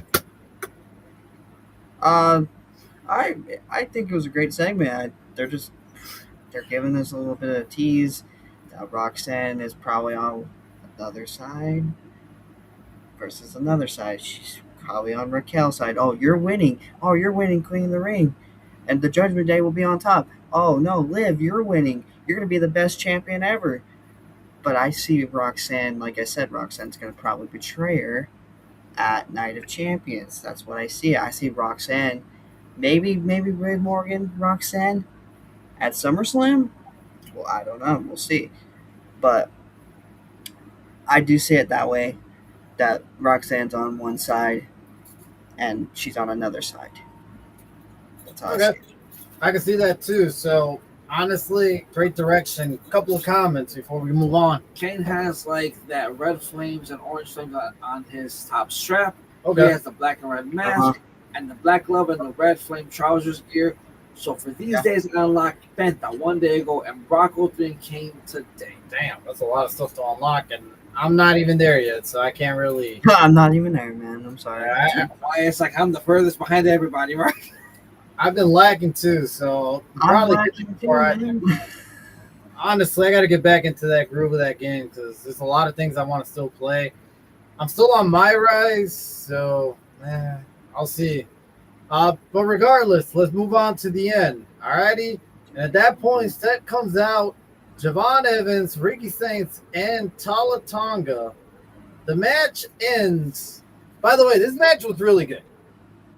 Oh yes. This match was such fast paced, such spot fest, such crazy shit going on everywhere.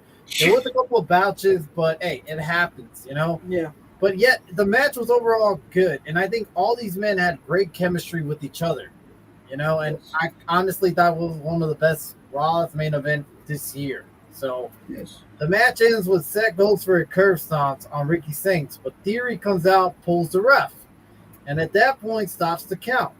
Montez then attacks Theory, but then we see out of nowhere Braun spearing Seth Rollins, which Ricky sees and tries to go for a cover until Javon spots him, and at that point goes for the OG cutter on Ricky, gets the win, and this itself was unexpected for OG himself. Javon Evans my. advancing to the King of the Ring tournament and going on. It's crazy. I did not see that fucking coming. I don't know about you guys. No, I didn't need it. The unpredictability, though, makes it entertaining. It does. Mm-hmm. So with that, I could say that this way a Raw ending plus everything else we got with before, I gave this Raw a solid B plus. Yeah. I'm gonna say solid Yeah. B plus, low A Solid minus, B. high A minus. High A minus because this Yeah. crowd was very invested throughout the whole fucking night. It Yes. non-stop fun. So Yes.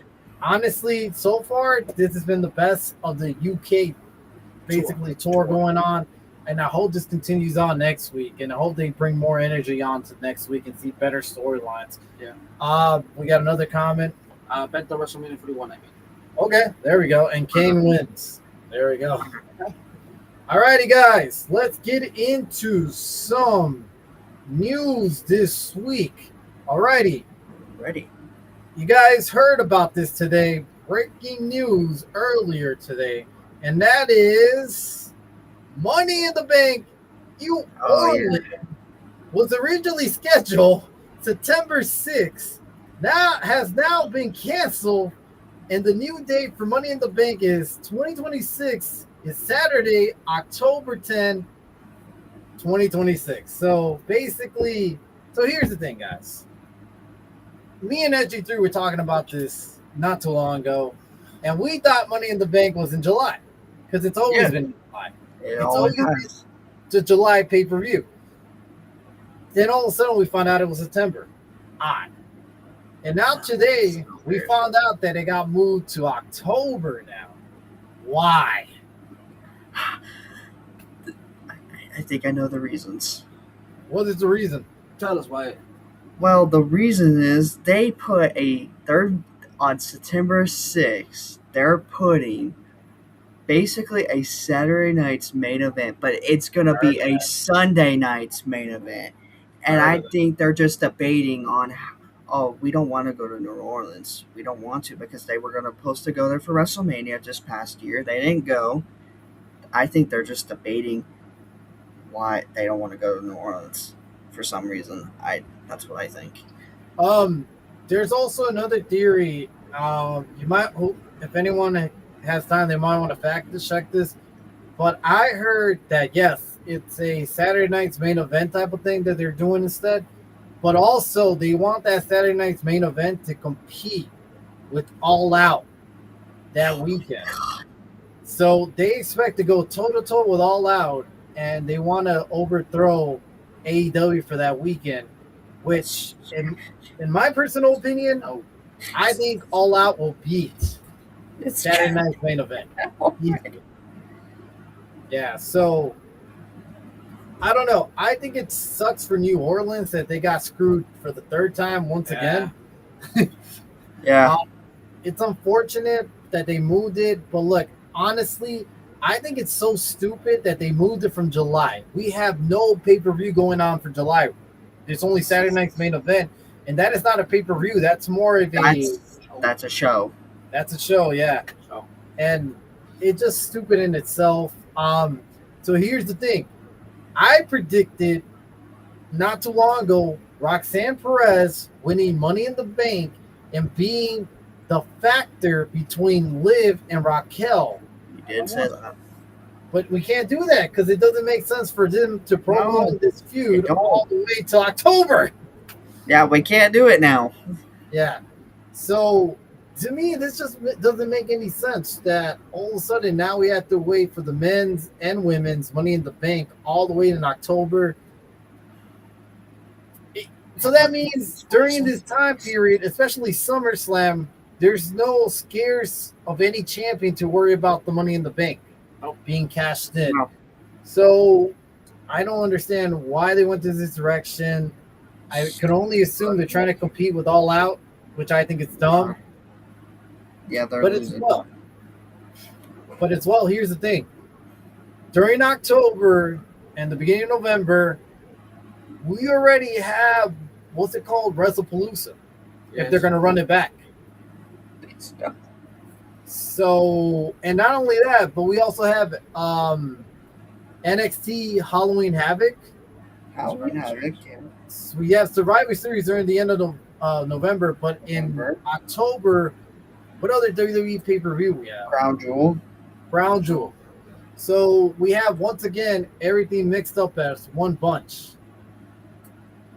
I don't understand this. It doesn't make any sense. Why are we going to this direction? Any other theories you guys have? Any other opinions as your three? Stupid. You just said it yourself. Honestly, it takes away like the surprise, the pizzazz. Oh, it's today the day. Oh, it's today the day. And I don't think today's the day. You know, we've been doing the show for quite some time, and we used to always say around this time, who's gonna win Money in the Bank, and after who wins, when's it gonna be cash? Is it gonna happen the same night? Is it gonna happen here? It was always just, hey, when like right now was the time you got the itchy feeling like, dude, here comes Money in the Bank. I'm ready. Let's move forward. Now it's like you have to wait so much longer, and it's like I feel like it's getting pushed back, and I feel like this could be taking over WrestlePalooza. That's another thing I feel right there. So you think the WrestlePalooza is no more? I feel like no, and I feel like Money in the Bank is going to be your top five. Interesting. So with that being said, are you guys excited for Money in the Bank in October now? No. So nobody has any appeal for it to go all the way in October to see who gets champion. It doesn't make sense. It prolongs a lot of storylines that we could have right now that makes it more interesting. But I don't know, man. It just seems like WWE's going backwards on everything. A couple of comments. Zach says the Titantrons get banned in WWE and only show the logo when their theme hits. I think so. Titantrons get banned in WWE. I don't think so. I just think they just changed the directions at that point of how they look. What else we got? Ryan says most likely to counter programming AEW. I can see that happening. I really could see that. And you know, it's funny how Triple H mentioned during that Hall of Fame speech when they got Billy Gunn to show up that day, where they made that whole, the whole handshake agreement with the AEW, and then Triple H went out there and basically fired shots at AEW in itself, kind of petty moves, saying, your company's no threat, we're just going to end up buying them out as well. And so the longest, they always mentioned that AEW wasn't a threat, and yet we see so much counter programming more than ever against AEW. So they do see them as a threat. And yet AEW stopped that. Have you noticed that at first WWE wasn't, and then now it's vice versa? And WWE is like, yeah, we need a counter program, and AEW is like, yeah, we don't care. We know, like, they know where they're at. If anything, they do adjust. They do move their time slot, but the times that they have adjusted to their counter programming, AEW by fans considered to won the war at that point. Yeah, because their wrestling is more entertaining. Hell, their storyline during those pay-per-views are more entertaining, and their surprises are spot on. Yeah. So I think this is another battle that WWE is just going in over their head. Yeah. And too much pride needs to be set aside and figure this out. Because the last time it did affect Women's Evolution and Saturday night's main event. And I think it was Goldberg's retirement match, which was the funniest thing. What else we got? He says no, and because Brock has his OG Titantron. Interesting. Okay. Yeah. So yeah, honestly, man, it's just a really odd direction that they're going about this. I don't understand why, but we'll see what happens. By October, we'll get somewhat excited. May not be as excited as we would in July, but we will. Next subject. There has been talks that we might be getting a new Bloodline member. And the reason for that is that Silla Fatu is spotted at the Performance Center at WWE. And with that being said, are you guys shocked? Are you guys interested? Are you guys excited? Do you guys think he'll join the main roster, or do you guys think he might just go to NXT for a bit? I think he's going to NXT for a bit. Personally, I do think he should. He should go to NXT. But knowing WWE how much creative sucks right now, they'll move him up to the main roster. They'll put him up in this MFT Bloodline dumb shit. And look, he's pretty charismatic. He does some really good work in the independent scene. I find him hilarious. The issue is we're going to get another JC Potato. And basically, I say potato because of the Nick. But regardless, JC Mateo, we're going to get another version where there's so much potential. There's so much creative way to go about this. But he said nothing. He did nothing. WWE wasted so much talent from this guy. They wasted so much money for him to do nothing and release him a year later. So, regardless, man, no matter what, I don't have high hopes for Silla Fatu. It's going to be popping when he first comes out. Yeah. What did he do afterwards makes more sense. What else you guys got for opinions on this? I think it's crazy the fact that they're finally going to bring him in. But I do see him actually, I do see him just being a quiet little mouthpiece on the side of Solo Sikoa. Maybe, hopefully, goes in, joins the OG Bloodline or the Star Bloodline 3000.0 and actually has a conversation and can say stuff. Because that would actually make more charismatic. But at this point, who knows? What else you got, Wyatt? I think if he does bring in Silla Fatu, if I was creative, I'd put him in NXT. But yeah, I think he's just they're gonna probably put him with the stupid MFTs, and he's not gonna talk, and he's not even gonna get to say a single thing because Solo Sikoa is gonna talk pretty much the whole time. Yep. But I would like him to go join the OG Bloodline or whatever it is. Just him to have a conversation on the mic and backstage with Jey Uso, Jimmy Uso, Roman Reigns, Jacob Fatu. It really does make sense that way, but I don't know. Honestly, we're going to have to find out by the end of the day what's going to happen, you know? Oh, yeah. I agree with that. A couple of comments. A lot of comments. WWE lost the war with AEW in April 2027 when they take Mania to Saudi, and AEW puts on a huge show for the USA fans. So Ryan is going too deep into the future there. He is in the future. Well, AEW hasn't yet agreed to do that. Now, in my opinion, I do agree with Ryan that they should do that and put up a show for the USA fans to compete against Mania. And if they do, it's a big risk they're going to take. But it's one that may just pay off, especially if you get all those convention guys to come around during your time. We're talking about WrestleCon. We're talking about all those wrestling promotions that join around WrestleMania time to put up a show. It's a good way to compete. A good way to bring your product of your organization during the WrestleMania weekend that went across seas to Saudi Arabia early on. And you could have an actual main event night that we all want in the end of the day. What else you got? Zach says, I think he'll go to NXT. He does YouTube videos. Ryan says they will change his name, drop the Fatu name. I see that. So one, I don't know about YouTube videos, but the next one, I do see that. I could see them calling him Umaga Jr. I can see it. Oh my Umaga, God, no. some shit like that. I could see them changing their fucking name, his name, and I think Zillabot too. Hilla. They're gonna probably call him Hilla. Hella.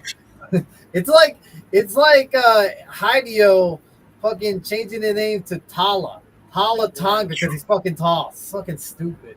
What else you got? Arthur said, "Yo, Yo, what's up? what's up, brother? Thank you for the Arthur, how comment. you doing? I think this is WWE. And Okay. Ryan says, "Oh, brother, it's happening." He's saying, "Testify." That's It's so fun. I can see him changing his name. Fucking Umaga Jr. They're fucking. I think he's talking about AW put on the show for For USA fans AEW. over here. I mean, Yeah. look, man. If Tony Khan's willing to write that checkbook, I hope he does. Look, put it this way: if he does that, that is one thing that I will attend to. I will go because I wish they had a WrestleMania that way I could go again. But if they don't have it, and if AEW is willing to do something big like that, I will attend to that. I will want to go to the conventions. I would like to go to the independent wrestling promotions that are there that weekend, and it will be fun. I think it will be loads of fun, and it will bring a lot of fans to your new product at that point. Yeah. Which would be fine. Any other comments with Zillafop 2? No, everything else. Alrighty, let's talk about Keith Lee. Because Keith Lee's been missing from AEW for quite some time. It's been about 3 years already. Yeah. 3 long years, or maybe 4, but it's coming down to being almost 5. The point is this: there's been talks that a couple of months ago he was set to make his return, but yet things got fizzled out and he's not again on screen. My thing is this: I know he had health problems in the past, and I know Tony Khan was respectful and, was nice enough to keep him basically away and get his health back. But do you guys think, because he's up there in age, do you guys think that it's a little too late? Do you guys do want to see him back? Do you guys think that he should just leave AEW, go somewhere else? Or what do you guys think overall?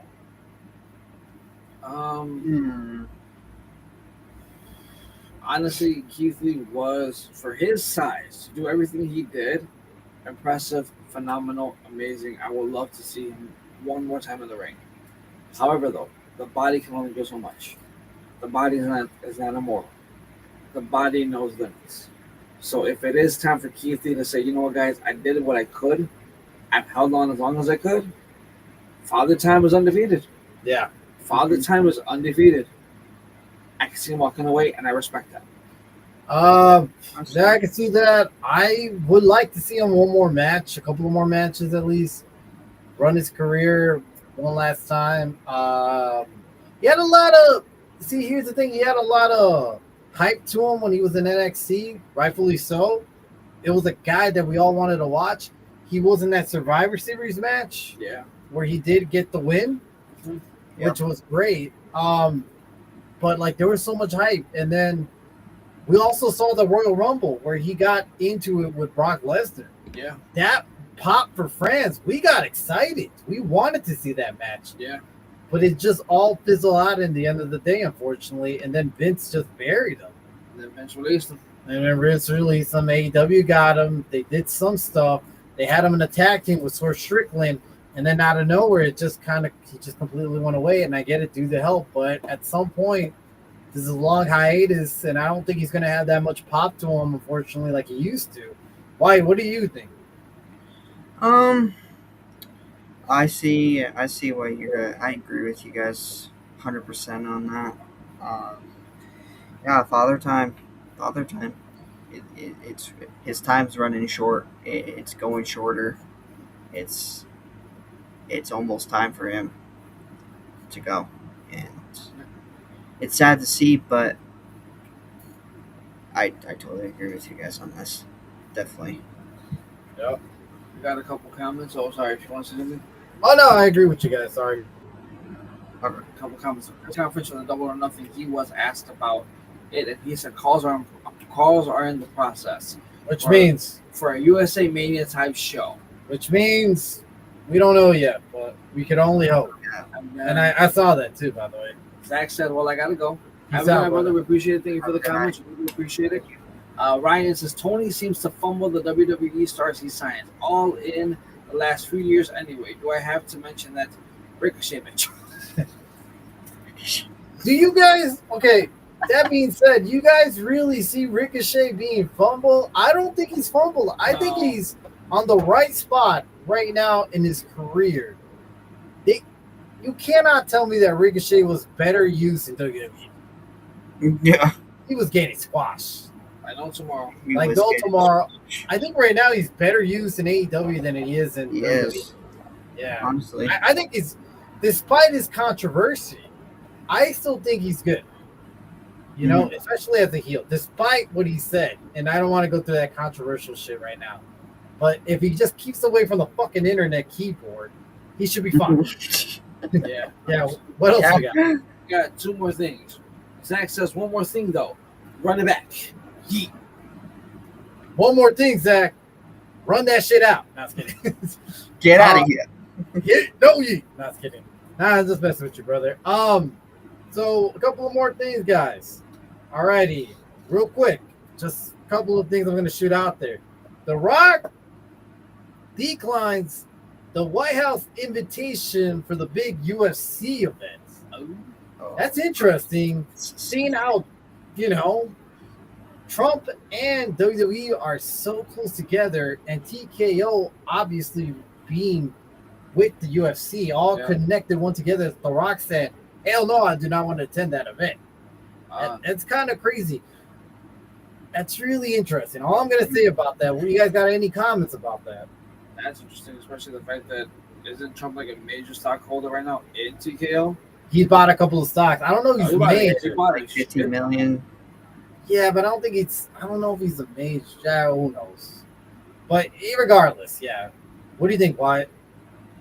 I'm not surprised really with the Rock declining with Donald Trump. I am kind of surprised a little bit, but I'm not really surprised. It's the Rock for you, but I wouldn't trust myself going to the White House and watching an event. Man, like Trump's gone through a lot of things in his freaking term as president this time, and I don't trust that. So I think Rock kind of made a right move, but TKO does work with UFC. They do own it. It does. It's just, It is kind of interesting, and we'll see how that plays out. Bianca Belair has told fans to stop putting AI pictures of her baby before she's born out there, guys. I agree with her. That is just fucking weird. That is uncalled for. I think this is just one of those things that I think we all agree about. Can we not say?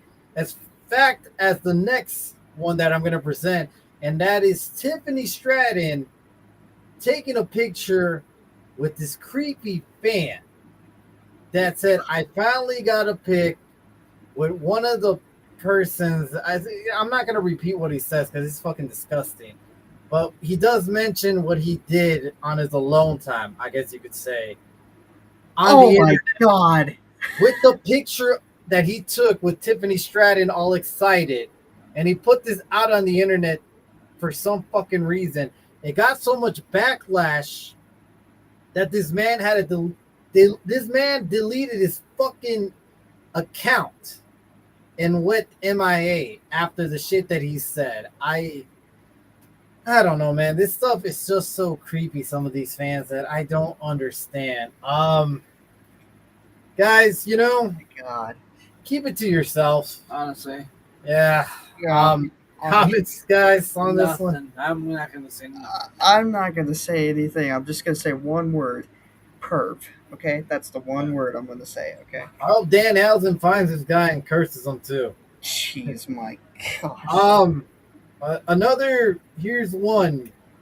Booker T has been talking on this podcast and says that, he was talking with his co-host, and they do come to a conclusion that finishers should be protected in WWE.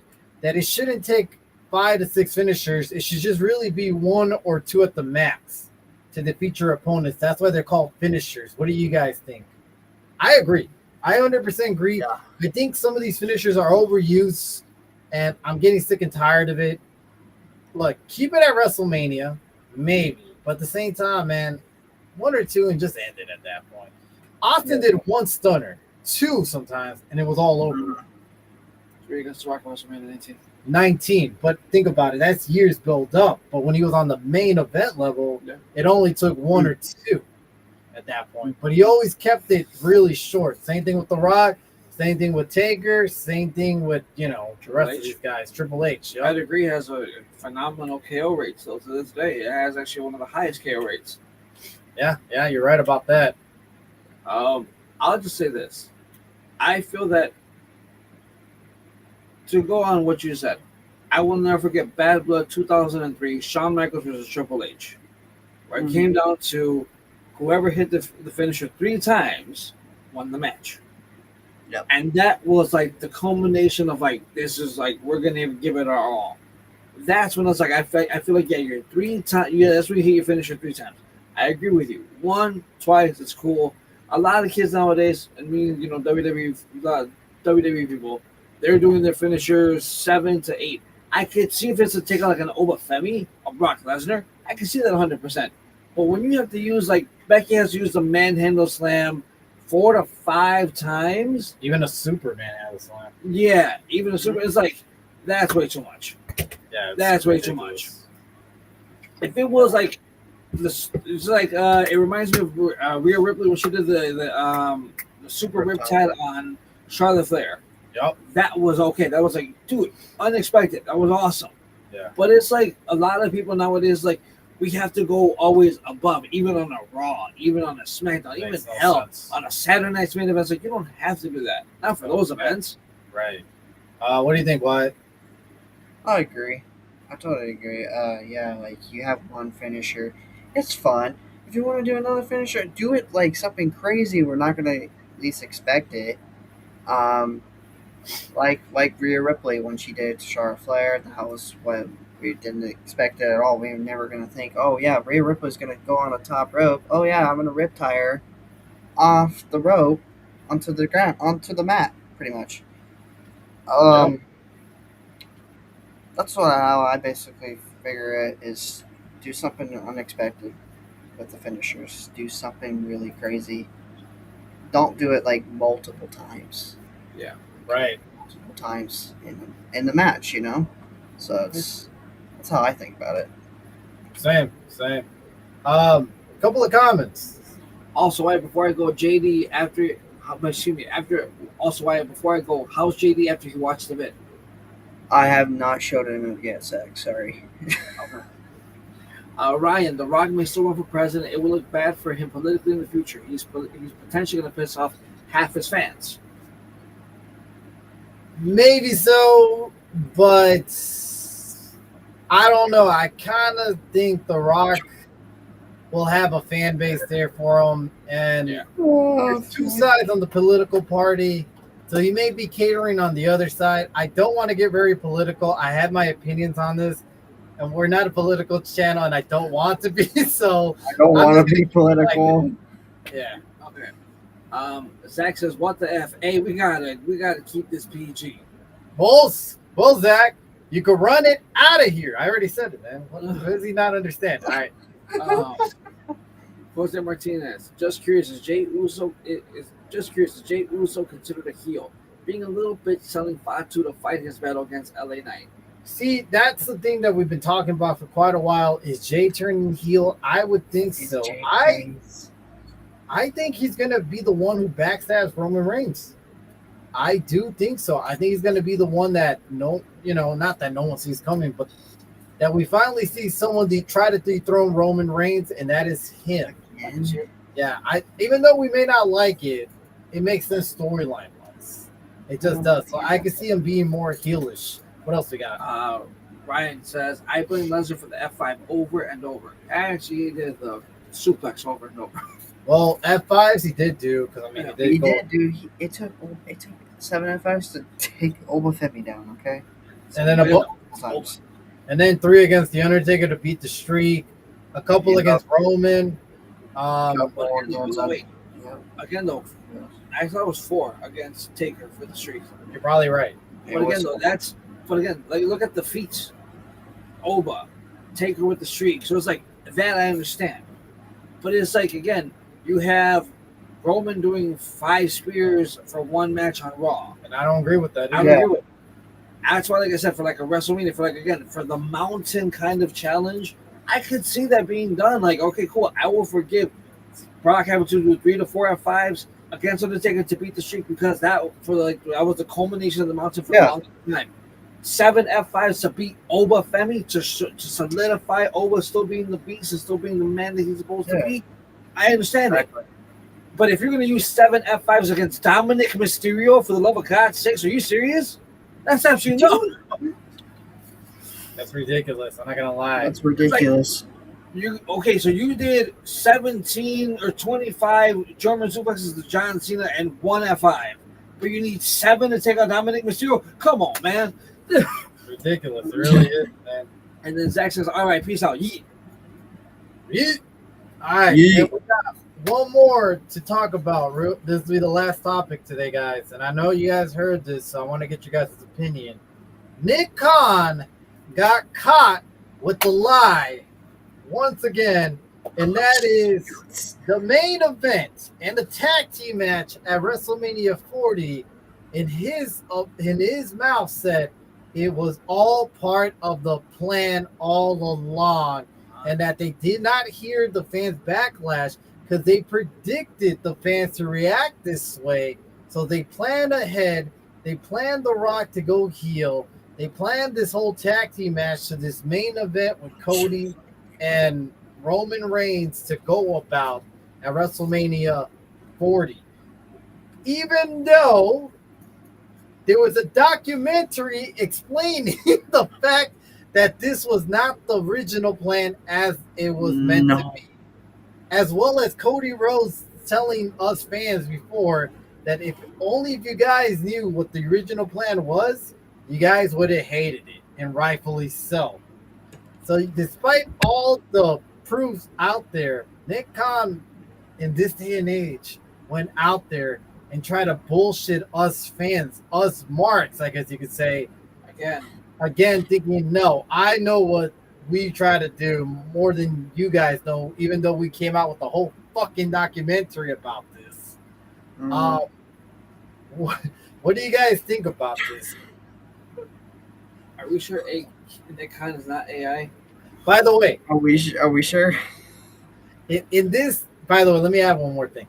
In this whole segment he had, this whole interview, he did mention about going into the new direction in the new future, how we need to push the new future now, which I agree with in a way. And he did mention NXT, and he says, one of our guys named Sean, and that's how he said it too, like casually, like we don't know who the fuck Shawn Michaels is. He just said that one guy named Sean on it, he runs NXT. Like, oh no shit, we don't know who the fuck Shawn Michaels is. It seems like Nick Khan is so lost from reality from fans. Worse than Triple H. Worse than Vince McMahon was back in his day. Yeah. That he just thinks we're all idiots, What do you guys think of all these comments? In the mention of Shawn Michaels, the way he got mentioned, man. Like, if I was Shawn Michaels, I would have been pissed. Say it one more time. Are we sure Nick Khan's not AI? Are we sure? Look, I think personally this guy's an idiot. He is. I think he's too money invested, and I think he's lost in reality with wrestling fans, and that's why I think they should let somebody that knows the business very well run it the way they want to run it. And this just proves it, man. It's just really a bad taste in all of our mouth, and the internet crowd reacted, and rightfully so. I think it was just a bad look on TKO's eyes, especially for his dumb ass. It was. What else you got? Jose says, also want to mention yesterday was the 20th anniversary of the death of Earthquake. Saw the Dark Side of the Ring episode on him. And it's so sad how he passed, and then all his family surrounding him. I did not know that this was the 20th anniversary. I did see that episode, and it is really sad. It That is sad. It's unfortunate that we don't see the reality of a lot of wrestlers. You guys remember the movie The Wrestler? Yeah. Yeah, with Mickey Rourke. Yeah. That Yep. is great. A great look on the life of a wrestler after their prime. And when they don't make it to the big times and they have to wrestle the indie scenes at an old age, and even though they don't know any way else, they have to somehow make a living and do ridiculous things. Yeah. And Earthquake was always going to be that jobber type, unfortunately. And it is a sad look in his life afterwards and the shit that he had to go through. And his family, too, man. And A lot of that dark side of the ring, man. A lot of those episodes really hit hard. yeah, And I'm excited for this new season. I really am. Next month, it's coming out. But yeah, dude, it's a sad episode. You guys should watch that. That one, Canyon. What else? There's a couple of ones that hit me hard. Ray Owen Hart hit me the even hardest. sad. Owen It's Hart. even sadder with the Yeah. Earthquake episode. It's even sadder because it's when his funeral. It Yeah. hits you hard because there's no wrestlers. There's No. nobody showed up. Nobody showed up. It breaks my heart. I don't know. Have they ever done one? I might be wrong, but I know they've done so many of them, and might be forgetting. They ever did one with Sensational Sherry? No. That was. I don't think so. That was a sad No. one because in the end of the day, for her funeral, nobody, not really that many people came out, and the one who had to pay for it was Booker T.